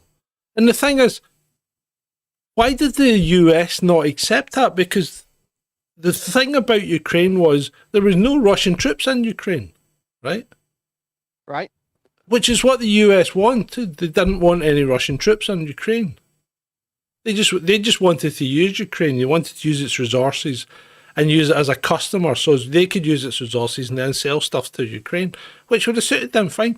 Why didn't they persist with that policy? Why did they suddenly think that they needed Ukraine in NATO where they could put American troops in it? Because nobody wanted American troops in Ukraine. Russia certainly doesn't. Russia certainly doesn't. Well, I'm going to choose my words carefully here, but I wonder how much it has to do with certain laboratories. Well, that's a whole other bag of worms, isn't it? In fact, that's... Well, I think that might be the bag of worms. Yeah, well, we can't go down it. We've conveniently forgotten that at the very start of this conflict, haven't we? When they took them all out. Well, you mean when the Pentagon confirmed that they were real? Yeah, and they'd all been taken out by Russia. Yeah. Yeah. Yeah. Yeah. So you could it could well be something to do with that, mate. It could well be. I think it is the bag of worms. So anyway, are we allowed to use the word mate now? Anyway. No, we're allowed to say mate, but I don't know if we can say mate. What is this nonsense? It's Sadiq Khan's a nutter. Do you know what? I've spent the last evening on Twitter being told, right, because I thought I made quite a salient point when I responded, because this is Sadiq Khan's new initiative directed against men, solely against men, when it comes to violence and sexual violence against women. And if you see somebody doing something, you're supposed to turn around to them and say, mate. Hold on. I've no words.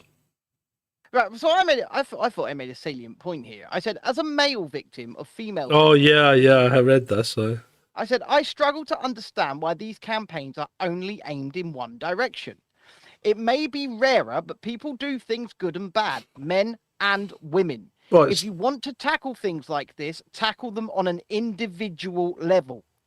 Well, that's like it's like domestic violence as well, because they always assume it's male on female domestic violence, and that's not always the case. In fact, quite often it's the other way around, but it doesn't get reported as often.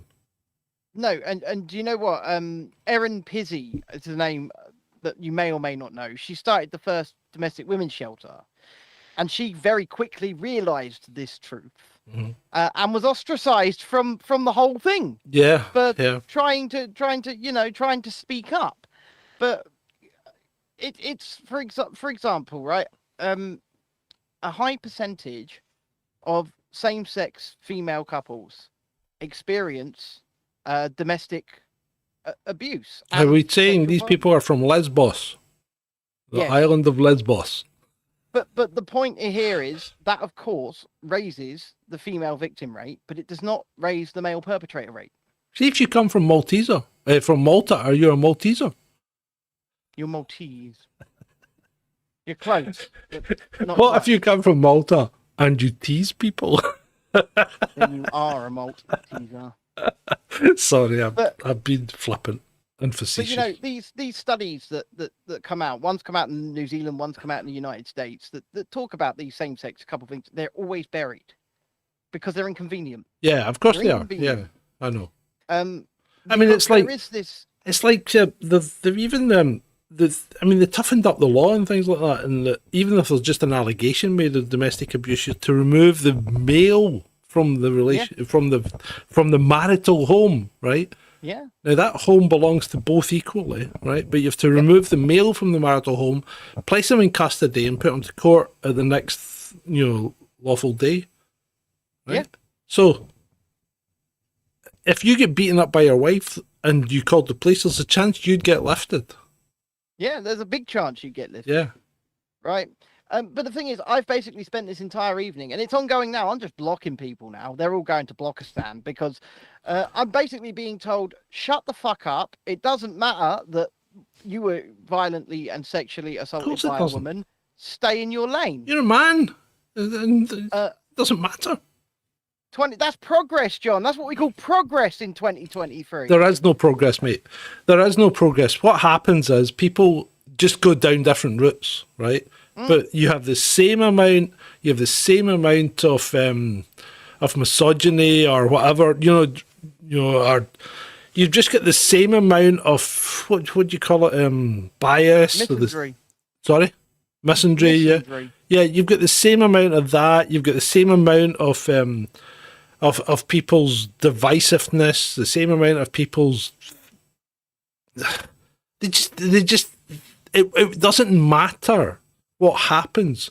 You still get all this division and all this, aggression and distaste and disgust, and it doesn't really matter. It just goes down different routes. I'm not saying that very eloquently, which is I'm quite disappointed at, because there's the word I was looking for and I've still not found it. I've just muted that conversation and I'm blocking somebody else. Bring into the mic. I said I've just muted that conversation so people can shout at me. You don't get off Twitter because you're distracted again. You're not here. You're not in the room. I was trying to get some reference for this conversation, but don't bother. Just start talking to me. There's no point. There's no point. There is none. You know what this? Give it up. I mean, the Sadiq Khan and Ramesh Ranganathan, women still aren't equal. Yeah, right. Yeah, listen, and actually, CJ, who I don't know if that's a new name, but right, CJ, my cousin suffered domestic abuse, lesbian, but would not fight back because she was a bodybuilder, right? That's what happens also with men, because most real men will not fight back. Well, it's not just that, and I mean. There is a certain stigma to it. It took me 8 years to speak publicly about what happened. Mm-hmm. Right? It took me 8 years. Yeah, I know, because people... There's a stigma to it. Yeah, well, yeah, because people go, oh, I wish that happened to me. Well, do you know, someone actually messaged me that, said, send me her details. Yeah. I blocked them. Yeah.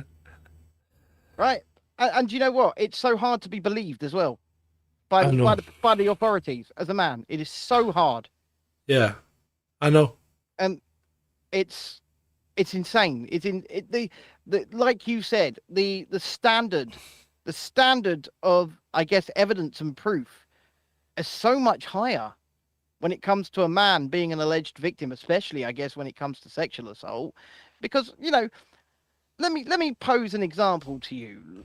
Like, you're in a nightclub, and you see a man put his hand down the front of a woman's trousers. What are you going to do without her consent? You're going to step in, right? You're going to say that's not right. And in fact, she's probably going to call the police. Yeah? Yeah. Okay. Women used to do that to me every other Friday night. Don't even go there. Don't go there. You have no idea what it's like, right? I mean... Being a policeman. You go You go into a nightclub as a cop. And it's almost, you almost get raped before you're out. I mean, don't use that word on YouTube often, please. Okay. But yeah, no, it's definitely what it's the definitely standards are different. different. What? The standards are different Yeah, they are. in how we treat people. Yeah, and they still are. They still are. It's a really tough one to talk about because we are men, right? But I am a man who's been through some of the worst things that can be done to you by another person. It just so happens that that person that did those things to me was a woman, and therefore, Yeah. you know, it doesn't matter. Right. Shut up. Stay Shall in we? your lane. I'm not saying shut up, but shall we move on and lighten things up a bit? Yeah, let's do that. Yeah. Okay. Right. Where are we? Sweden. Let's go back to Sweden. Okay. Because as Sweden winds up for another weekend burning of Korans, okay, which for some reason they seem to be wanting to allow, although they won't allow the burning of the Torah. But then again, does anyone want to burn it? Well, I don't know. Some Muslim guy did put an application in to burn the Torah, and it was declined. But why are they putting in applications? Oh, they need a permit to burn. You need a. Because they're burning them publicly, so they need a permit. This is Sweden. Sweden's a communist country, effectively. What? It doesn't matter. Sweden's a lovely country. Swedish people are fantastic. Sweden, to look at Sweden, it's like America. It's like a little America, right? I mean, it even has like Circle K, and they have Circle K everywhere and stuff like that. They have 7-Eleven. Yes, they do. I tell you, it's like America. Sweden is like America, right? We're going to Sweden. Yeah, but it's still a communist country. Right. I mean, if you think about it, really, I mean, it's as close to communism as you get these days. Gothenburg. We're going Gothenburg. Right, okay. So you need that permit to exercise your right to burn the Quran, yeah. So once you've got the permit, you can then burn the Quran. And they've been doing this, but Iraq have gone there. They've gone full blown the other way. Because not only have they now expelled the Swedish ambassador, they've burnt the embassy. So not content with burning flags, they've decided to burn the embassy as well.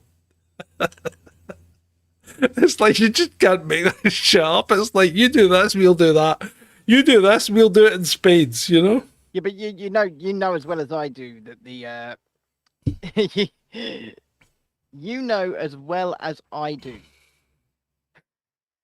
that the Swedes are just too nice to go and burn down the other embassy. Well, yeah, I know. They won't do that.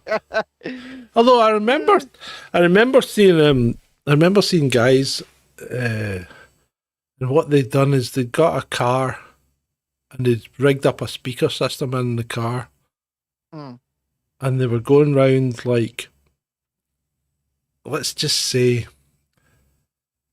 enclaves that were predominantly new Swedish people, right? Predominantly Islamic. Yeah, right. Say it as it is. And they were blasting out phrases from the Bible at 5 o'clock in the morning. All right. Okay.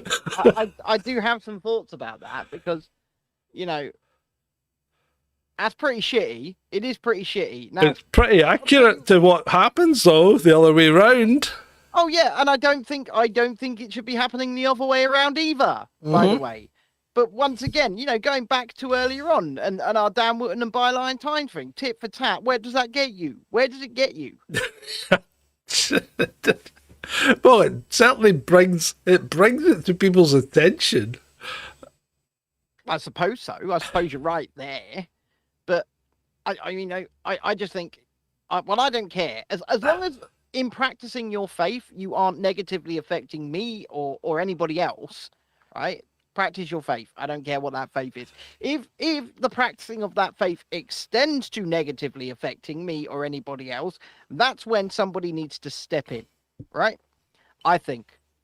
But otherwise, fill your bloody boots. And I'm aware that there is one faith more than most, and I won't name it, but there is one faith more than most who will practice their faith some of them will practice their faith to an extreme degree that will negatively affect a lot of people. That faith is just stop oil. What about what about the other faith that's gone up against them? What, against just stop oil? Yeah, the one that surrounded them. Just stop pissing us. Just stop pissing everyone off. Yeah. What about that faith? Yeah, that's an interesting one, isn't it? Right. So what's happening here? Is this a psyop? Is it a deliberate attempt to make things so untenable that the government are going to go, we have to put a law in to stop protest in order to remain, in order for the country to remain viable? Do you know what? I don't want to get my tinfoil hat on. I don't. But at the same time, Just Stop Oil at this point must know that that's where their actions are going to lead everybody. So therefore, they're either doing it on purpose, or they really are just dumb fucks. Who funds Just Stop Oil? Remember? Well, the oil companies, among other people. Yes. And what does the oil companies want?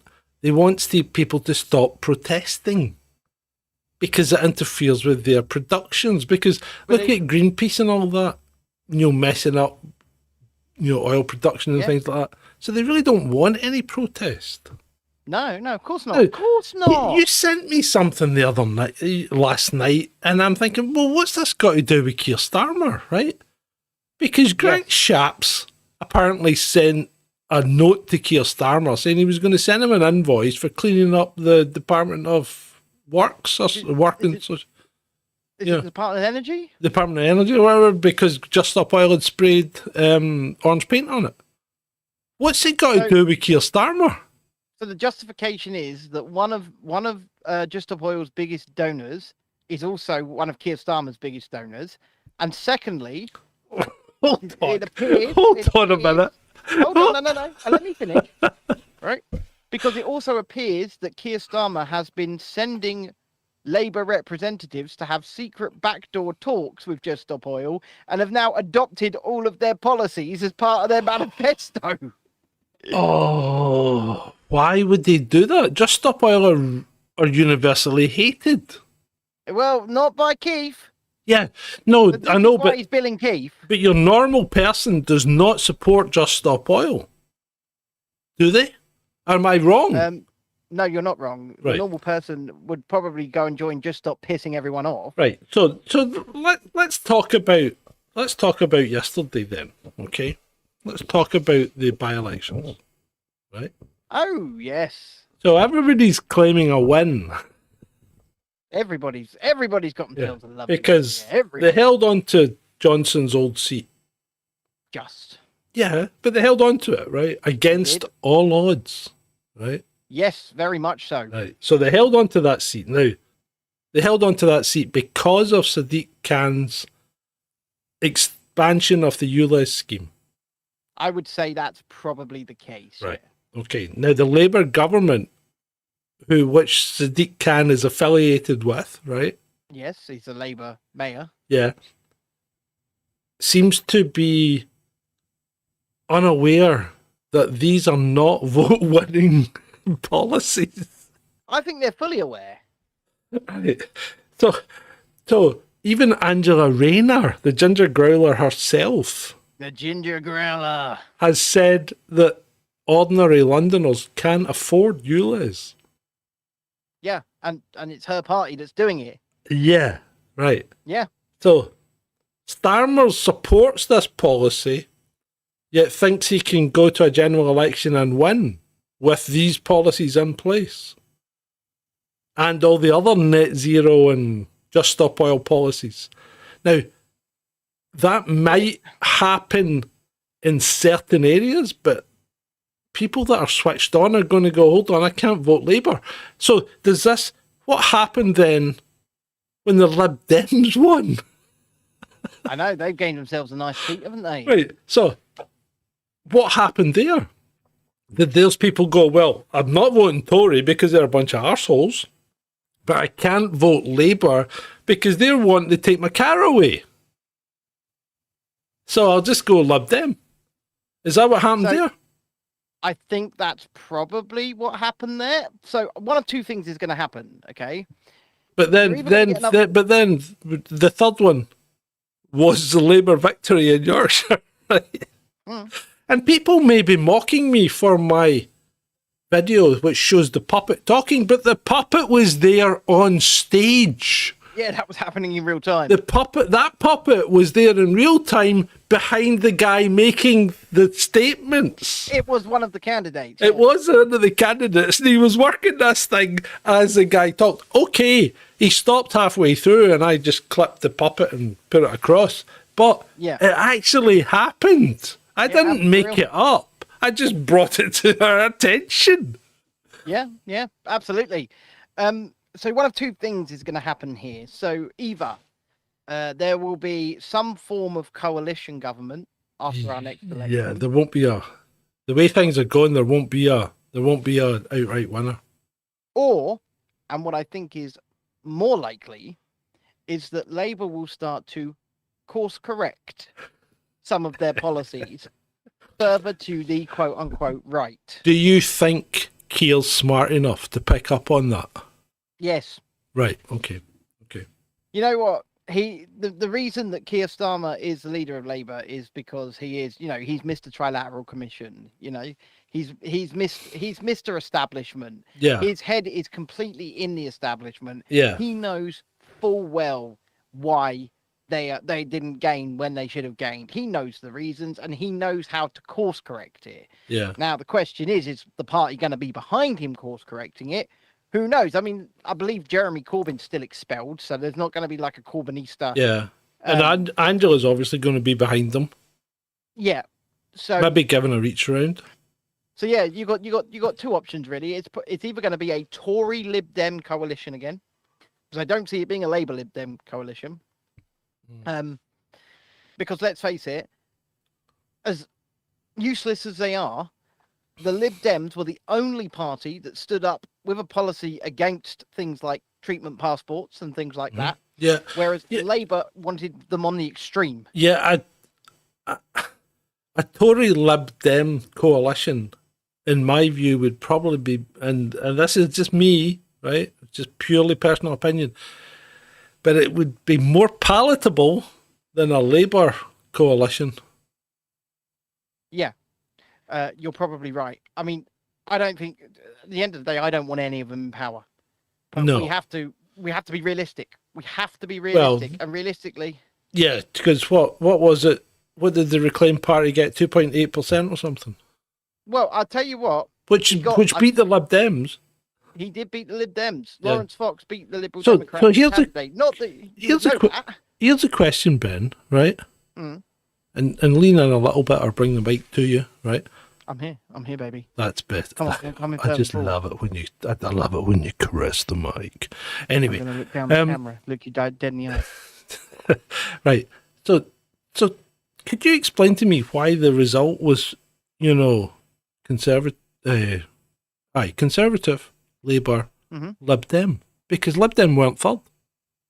If it wasn't Conservative Green or Conservative Labour Green Lib Dem. Well, whatever it was, but Lib Dem weren't fourth. No, they weren't. I'll tell you why that is. Because the BBC are doing election interference. And that's my personal opinion, by the way. Well, because... Yeah, go on.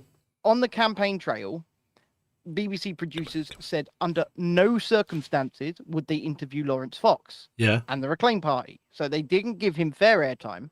They didn't give him a fair shake. They didn't give him the same as what other candidates did. Now, to the BBC's credit, they actually reported it correctly on the results.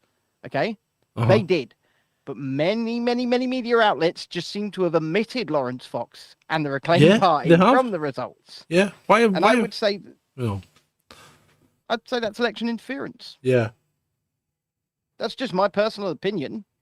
When you're basically omitting a party from existence who are offering an alternative vision, still unfortunately within the same system, but an alternative vision nonetheless, you're doing that for a reason, right? Mm-hmm. Yeah. Because you don't want them winning. Because apparently Lawrence went to the BBC and asked them if they would interview him, and they said no. And he said, would you interview us if we won? And knowing that they weren't going to win, but they said, not even if you win would we interview you. Why? Well, it's a government-run propaganda wing. That's all it is.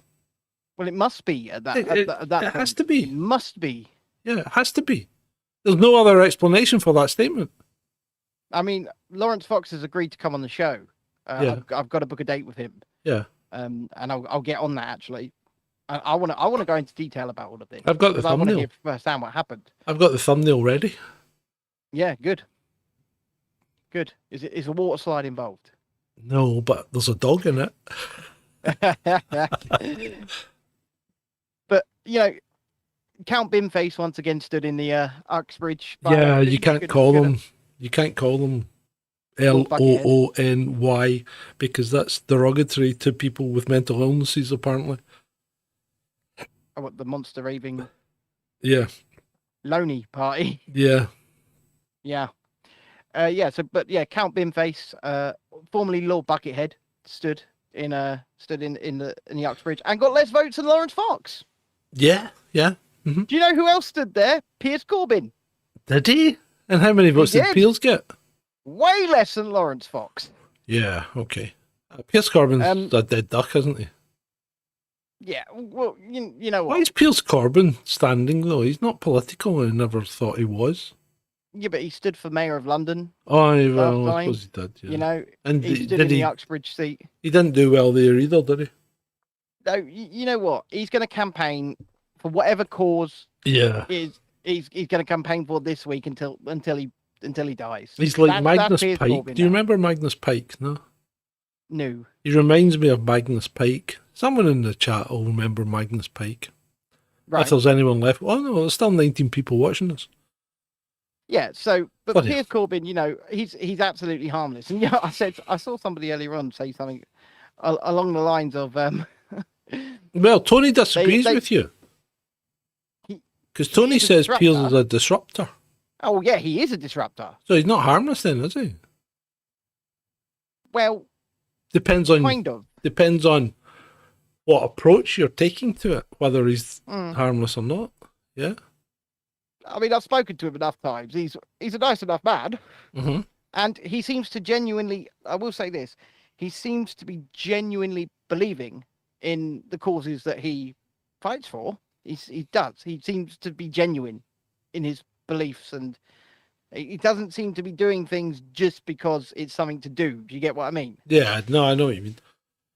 Hold on, Adam. Is he a flat earther? No, or are you just at it again?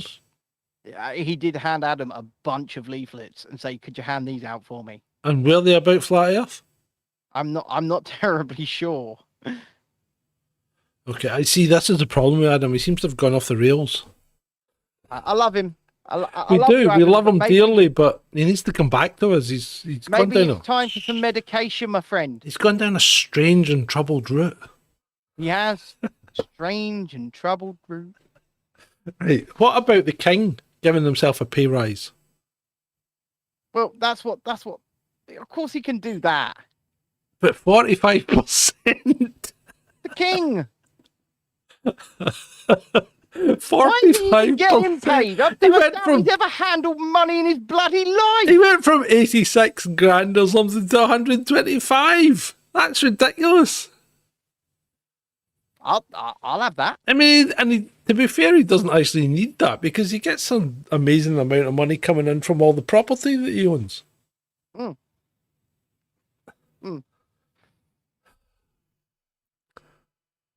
I can't read that out, Minuteman 42. I apologise, but that is not something I can read out. But I certainly understand your sentiment. That's the kind of thing that would get removed immediately if you were in France come the 25th of August. Yes. Because one of the things that you will not be able to do is criticize the government or call for any kind of pushback. any kind of change. Yeah. Can't call for change. So basically, welcome to your EU dictatorship, ladies and gentlemen. Indeed. Welcome to your EU dictatorship. I hope you enjoy it. And I wonder if we're going to be subject to the same things as well, old chap. Probably at some point, yeah. We'll not be far away. So China, remember I said China had welcomed the US climate envoy. I think it was John Kerry, went out there, probably on his non-private jet because he sold it. Well, he didn't sell it. His wife sold his private. Not his private jet. Sorry, let me start again. His wife sold the family's private jet that he had absolutely nothing to do with, and only happened to be on a number of occasions, but had nothing to do with running it or paying for it or anything. But anyway, he went out to China, and China basically sold some butt out. Our policy is purely on energy security, and we don't give a toss about carbon. Yeah, and you know what? They are the biggest producers of stuff in the world. Well, over a third, about a third, 28% of any carbon that's produced by the humans, us, is coming from China. 28%. And the next biggest India. vendor is India. These countries are not going to change. And do you know what? You, in Britain, bankrupting yourself and going back to the Stone Ages when you produce, as a country, less than 1%, is going to make no difference at all. The only difference it's going to make is it's going to make you poorer. And at some point, you've got to turn around, realise that, and do something about it before you end up freezing to death in the bloody winter. Yeah, and it's quite strange that people think that there seems to be a connection here when it's very difficult to prove one. Very, very difficult, you know. You need to do a little bit of research and wonder why pre-industrialization times we had higher rates of certain things and lower temperatures. Strange. Once again, unfortunately, because of this platform, there's certain things you can't push back on. Yeah, CJ's 100% right, yeah. Well, 0.04% right. I actually think it's more like 0.02, isn't it? No, it's not. No, CJ's right. 0.04. Yeah. Okay. 0.0. There you go. I stand corrected, and I will be corrected, by the way. Off that 0.04, we produce 0.03, not 0.1, 0.03% off that 0.04. So that's mental. That's humanity, isn't it? Yeah, that's mental. No, that's not just like Britain, by the way. That's humanity, including China and India. Yes. Right. What we are doing is absolutely self-destructive. Is there anything you want to talk about on your own for like a minute? What? Unfortunately, I've come to the point where I've suddenly become like Joe Biden. Go on then, put me screen. Put me full screen. Why are you not full screen? Oh, sorry. Right. No, right. Give me a second. He'll get there in the end. Oh, he will get there. See, this is annoying. Why do I have to change this every time? He will get there. Tell me. No, that's not Ladies even and going to work. gentlemen. That's bizarre. Right. It's going to sound absolutely terrible. Just put it back to how. No, hold on. Right, hold on a minute. And let me do this. Let me do this, people. I'll only be a second. Okay.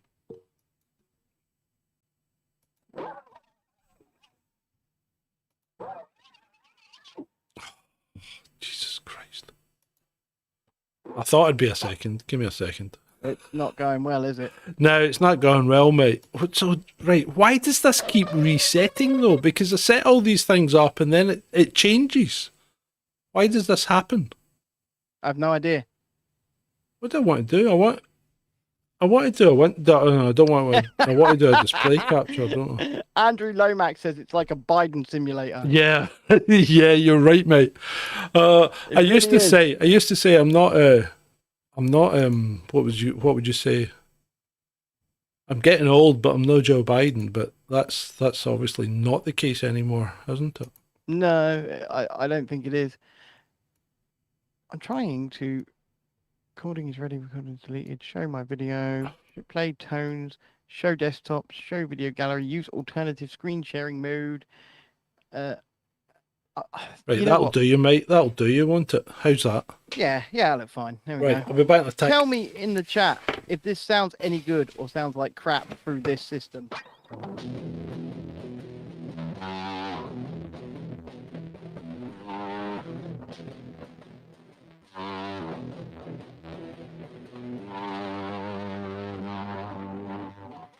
Yeah, I got a new one. Well, you say new, it's secondhand. I got it on Facebook for 70 quid. Too low up the game. Interesting.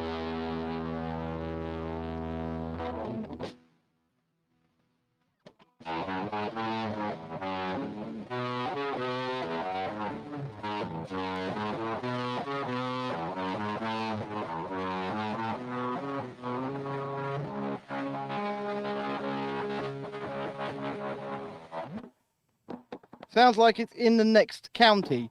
That's really weird. It's something to do with Ring Central, because if I put it straight through the Ring Central and I put the show out, sounds great. As Shalini can attest to, because she was there yesterday. So yeah, this is Jackson Randy Rhodes. Got it for 70 quid on Facebook. I've completely restrung it and reset it up. And took me ages to get it to a good piece of working order. But I am starting to do more live shows over on the other channel where I do music. Just for people who want to have a little bit of a chill out and stuff like that. So if you go and sign up to the Real Review, you can come over there. Come and join me on these. All right. Tony, yeah, absolutely cheap as chips. Couldn't complain. CJ says, my guitar is £3,500. I tell you what, my birthday's at the end of next month, and all I want is a Line 6 Variax. A what? Can't afford one. What's a Line 6 Variax? Right, so a Line 6 Variax is a MIDI controller stroke guitar. Okay. So it's got a little knob on it, and it's like you turn it round and you turn it to banjo, and then when you play it, the sound of a banjo comes through. Or you turn it to 12-string guitar, 12-string guitar comes through. Okay. You turn it to like ukulele, yeah. Ukulele comes through. It's like a sequencer, a synthesizer. Yeah, right, okay. Sounds good. Yeah, I'd really like one. How much is it? CJ says, see above comment, Ben, about type of guitar I've got. The Taylor Builders Edition, 324 CE. You can pick up a Variax for around between £300 and £500 second hand. Okay. Right. Right, okay. So I dug the ATEM back out at the box banjo's on the wall in the bedroom. I dug the ATEM out the box the other day, so I might start using that for this, because OBS is doing my nutting the way it changes things. It's fine for that view, right?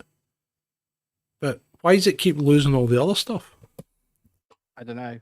Bizarre. But I mean, it used to happen with you as well, remember? Because you used to go, you need to be in 5 minutes early so I can reset the windows. And then when I try it, he goes, oh, it's okay, I'll be there. And then he never turns up. I was there super early today. Yeah, but when we're running streams like that, we actually need to do it in the morning. But actually, to be fair, when I came in, CJ says, put a link for music page in description, please. I get just a link to the Make a comment, CJ, after the fact, not in the. So go to the live tab on YouTube, and then you can make a comment on the live stream after the fact, and we'll put a link in there. Respond to it. Yeah. Yeah, that's because we read all them. Yeah, best way to do it, and then we can. He only plays the banjo in the bedroom. That's why we call him the bushwhacker.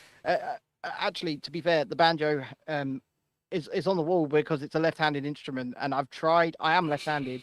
And I've tried, and it just looks more beautiful as a display piece in our bedroom at the moment. You don't play left-handed, though, do you? I've tried. You I've don't really though. tried. But you No. don't. It's like I'm left-handed also. All the best people are, right? Yeah. But I eat with my knife and fork in the right hand. So do I. Yeah. I shoot with my right hand. So do I. So it's bizarre. I do everything. My mouse is right-handed, not left. I use my scissors with my right hand. No. I try and use scissors left-handedly, and it doesn't go well. No, I can't use scissors left-handedly at all. So I Yeah. just use my right hand. Yeah, but scissors. You can't use scissors left-handedly unless you buy left-handed scissors. That's the problem. That's true. That's true. There you go. Andrew says, play the banjo upside down and reverse strum. No. Because you'd also have to reverse chords. Yeah, okay. He's just been Yeah, silly no. now. Right, anyway, Yeah, let's yeah. move on. Let's move on. I might be a super dodger, apparently. But you like dodging death or something? No. A super dodger is someone who had COVID, right? But their Right. immune system treated it like a cold. Oh, you mean like me? So those people that maybe thought they had a cold, they might have had COVID, but your immune system treated it like a cold, and therefore you never reported it. So you're what's called a super dodger, and you've escaped the stats. Do you know what? Yeah. No, it's believable, isn't it? Oh, it was completely believable. Absolutely. But do you know what a cold is? Yeah. Just Yeah. a set of symptoms. Yeah. I know. Just a set of symptoms. It's not a particular virus. It's not a particular, I know. It's a number of thing in the different viruses get called a cold. Yeah, it just produces a certain set of symptoms. And if all you've had is that certain set of symptoms, then you've had a cold. Yeah. Right. Where are we? Okay. Do we want some of the funnies? Yeah, I think we're in the home stretch now. Let's get funny. Yeah. Okay. So apparently not traffic.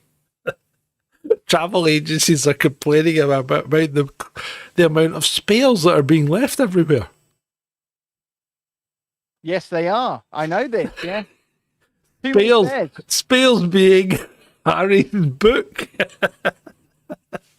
which has apparently been dumped everywhere. That people are going on holiday because they've obviously taken spare with them to read and thought, I'm not reading this anymore, and just dumping it. They take it with them to read by the pool. You know, they read a few pages of it and they go, "This whiny ginger bitch." Right? Yeah. Shut up. Shut up.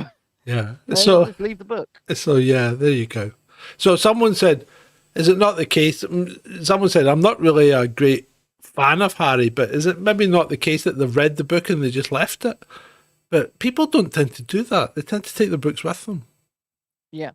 Do you know Although what? I went on holiday to Australia once, and Yeah. they were quite good because I found a bookshop. And I could swap all the paperbacks I read on the plane or whatever, because it's like a 24-hour flight to Australia. It's like, don't go, people. It's just horrible. Only go if you're going to be there for at least a month. Well, I was there for a month. Worthwhile. I was there for a month, right? But don't go to Australia. And I know this sounds extravagant, and I didn't. But I would never go back unless I could fly either business or first. I agree. I would just don't even contemplate it. It is the worst journey ever. I completely agree. Like the idea of 24 hours on usually more than one plane is just. Oh yeah, I mean, the way back was better because we did an overnight in Tokyo. Oh yeah. Yeah. Well, I mean, now you know that I told you I'd been to Tokyo. Yeah, but to be fair, if you said to me we're going to Australia via Tokyo, I'd be like, well, I'm getting off Tokyo. Here's another. Right, here's another tip. Never fly Japanese airlines. They give you the Japanese food, don't they? No. It's nothing to do with the food. The food's fine, right? Because the food is always taken from the country that you're flying from. So There you is jump. no plain food that is fine. Don't lie. No, right, okay, but you jump on a plane in Heathrow. It's not Japanese food you're getting. It's British food, right? Right. But the the problem is, Japanese people are short. Yes, they are. This is when it's not good to be a larger white person. As Tony Garrett says in the chat, no legroom. No leg room. Well, if you are going to be forced to fly a Japanese airline, make sure you're getting a bulkhead seat. Yeah, or an exit row or something. Yeah. Yeah, an exit row, bulkhead, something like that. Just make sure you're doing that. Because See, you didn't know you were going to get travel tips as well. Well, I do have a friend that I could bring back on the show at some point, Mike Huxley, the bemused backpacker, and we can get a hell load of travel tips. Oh, I'm pretty sure you could, right? Yeah. Aye. Yeah. I believe he does. If the flight's oversubscribed, always turn up late to the gate. Because you're more likely to get bumped up a class. Yes, you are. Which is what happened to me when I went to Vancouver. We got business. That was nice. Anyway, right. So moving on. Right, okay. The latest TikTok trend is people drinking borax, right? What the fuck? Borax is a salt. You know, I know. It's not baking powder. It's beyond baking powder. So I know. Baking powder would make a solution that is roughly about 8 on the pH scale. So 7 is neutral. So 8 is just slightly alkali, whereas borax would be round about 9.5, which is pretty alkali. Now remember, alkali is not good for you because alkali is what they do the boil in the bag thing with. Remember the boil in the bag when they dissolve the people? So that's an alkali solution, like lime or whatever that they're going to put in that's there. just going to eat away your stomach. Yeah, so don't drink borax, but this is apparently a TikTok trend in America. Now, you do not what do you mean your water is pH 9?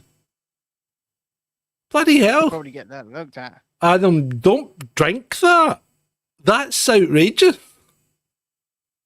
Borax is illegal. Borax is illegal. Well, mind you, it might help you, Adam, because borax is not sold in the UK or in Europe. You know, to the public, anyway. right? So the American youth are doing this. Predominantly. But you know why it's not sold? Because it was found to have an adverse effect on reproductive health. Do you know what? The kids that do this shit on TikTok aren't going to be breeding. Perfect. Yeah. Are the perfect candidates for natural selection. Yeah, because I'm not going to be breeding. Well, you can't say that for sure, but it's certainly not going to help. It's not going to help. Yeah, you need to get that looked up, Adam, rapidly, or get some kind of filters. These are the same fucking idiots, and yeah, I am going to swear. They Tide Pods. Oh yeah, no, don't do that, people. Do not do these things. Do not see all these trends. See even the things like like the water bucket challenge and stuff like that. Don't do these things. No, don't do them. Don't do them. They're the thing for idiots. No, don't do them. They're not there to help you, and none of these things are going to be any good. Do not do them. The only time I use TikTok is when I go live on the Real Review and I, play some music or we talk about movies and theme parks. Yeah. I don't go and do. If I did this crap, the Real Review would be very popular very quickly. Yeah. Right? But I'm not going to do it. I'm not going to do. I'm already unhealthy. I'm already not well. I Don't don't need borax. to start making myself even worse. No, don't do that. You don't want to ruin your health just for the sake of clicks and giggles. Right. This is a classic. Okay, so English couple turn up at, let's just say Cali, right? It might not have been Cali, but it was a port. Turn up at a port. They're waiting to board the ferry. French customs are obviously... Sorry? To come back over to England. Yeah, to come back to England, yeah. Yep. So they're sitting in the French port.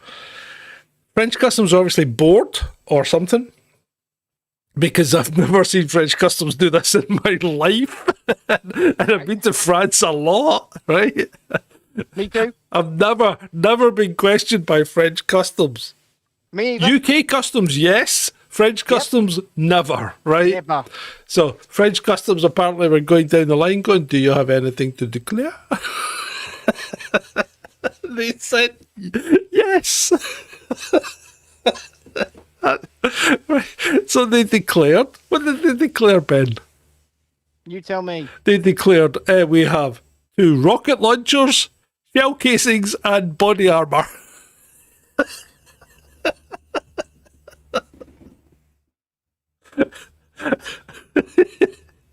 They had 2 rocket launchers, a stack of used shell casings, bullet casings, right? And used body armour that had been hit multiple times from Ukraine that they were taking back as souvenirs. Are people just morons? Yes, yes. So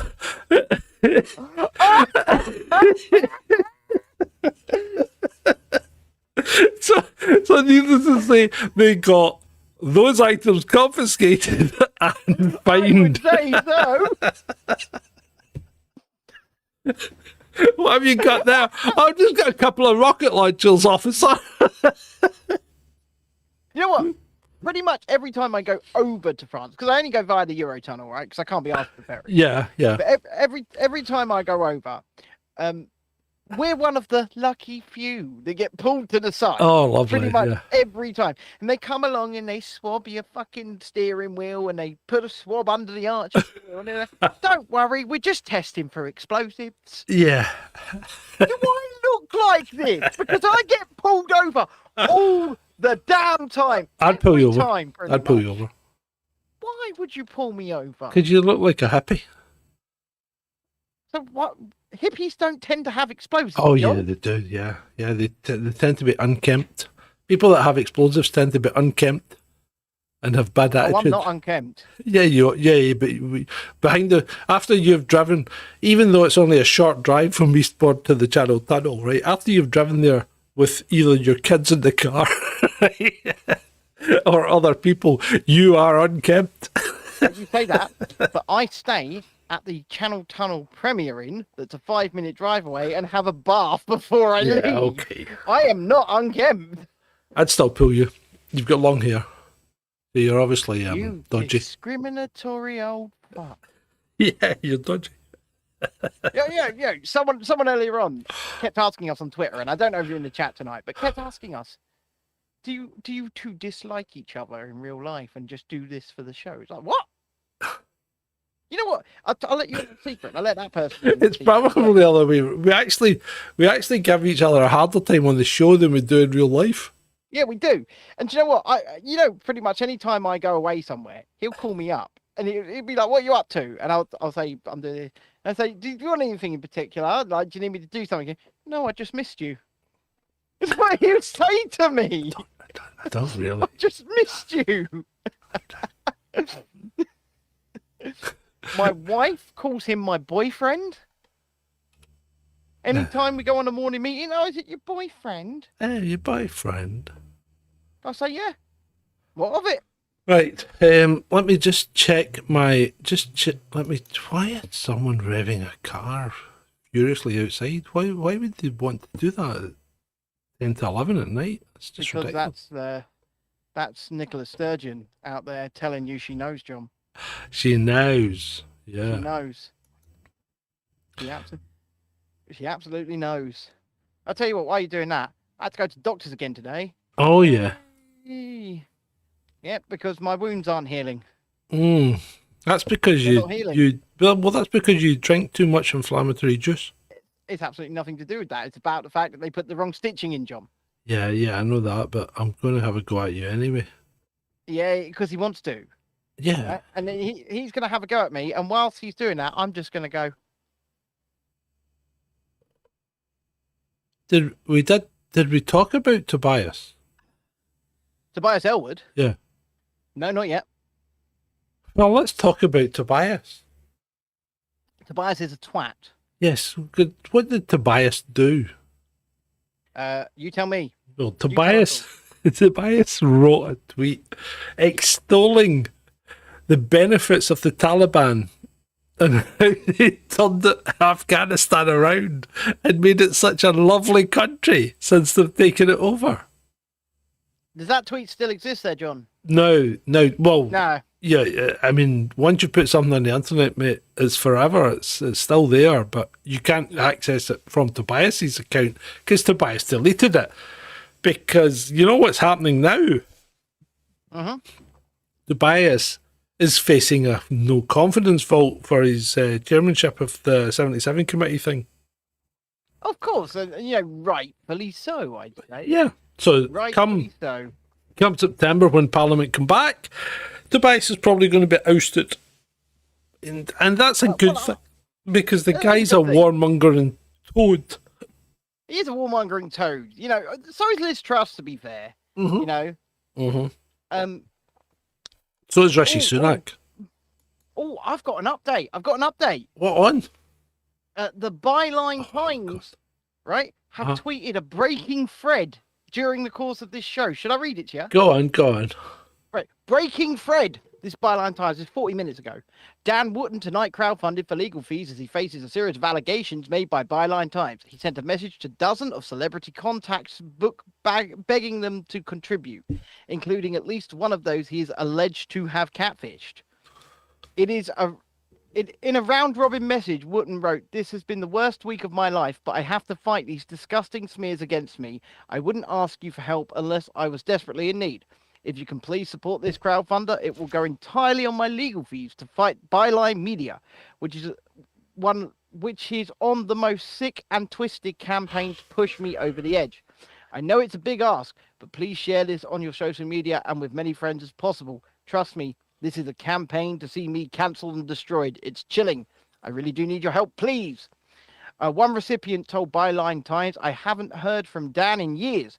The fact he messaged me, and presumably many like me who he's not got any ongoing relationship with, makes him look both guilty and desperate.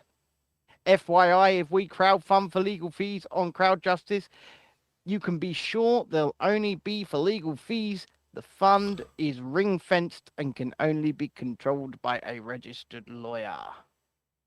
Yeah, okay, but what happens if you get too much money? Do you pay it back?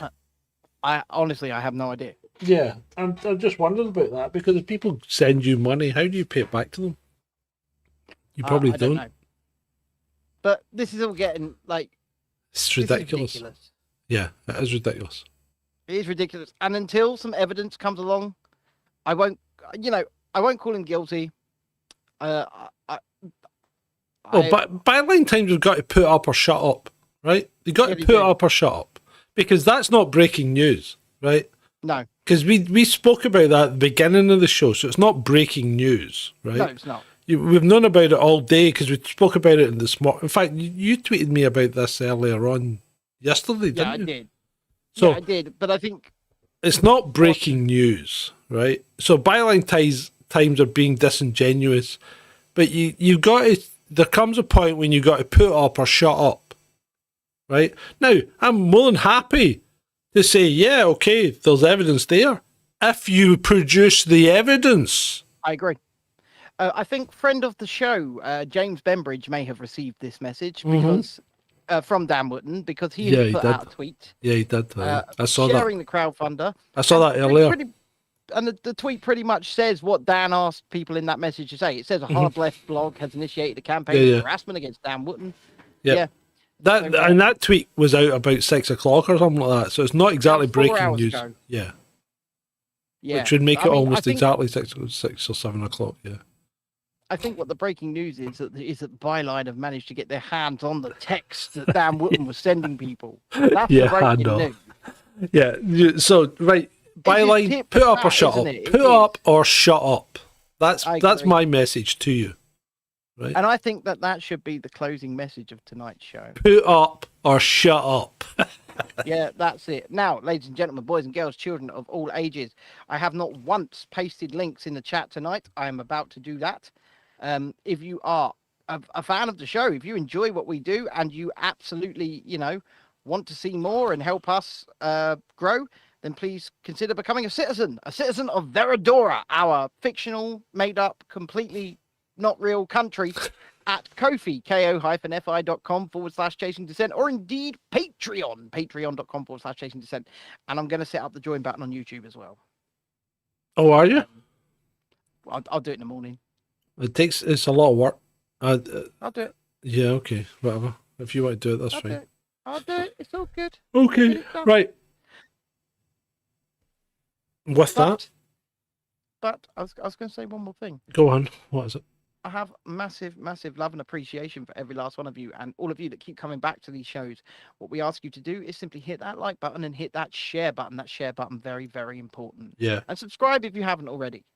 And comment. Over to you, John. Comment. Comment. So thank you very much, everyone, for attending this episode 41 of Chasing Descent live, all in on Friday night. It's been great. For you.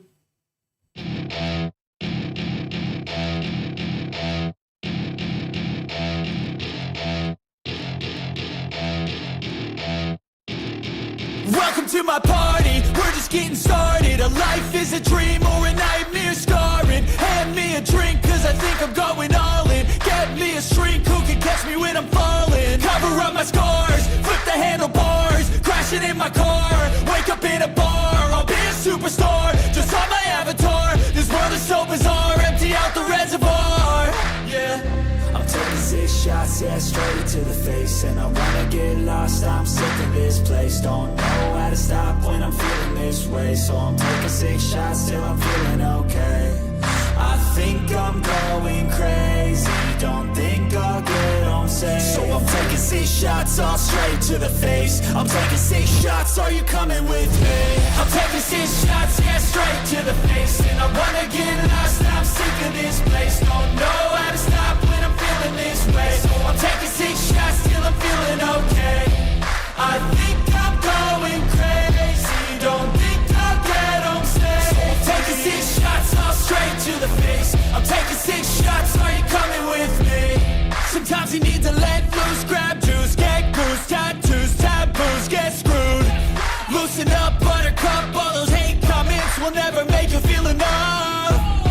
We're all adequate graduates, heart full of calluses, but we know calculus. Damn, ain't that fabulous? Can't wait to apply all those mathematicus.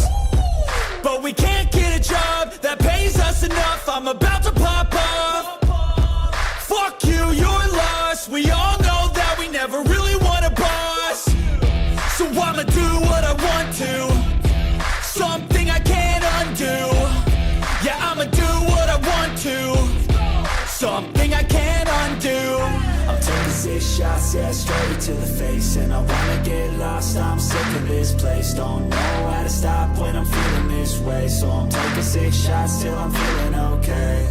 I think I'm going crazy, don't think I'll get home safe. So I'm taking 6 shots all straight to the face. I'm taking 6 shots, are you coming with me? I'm taking 6 shots, yeah, straight to the face. And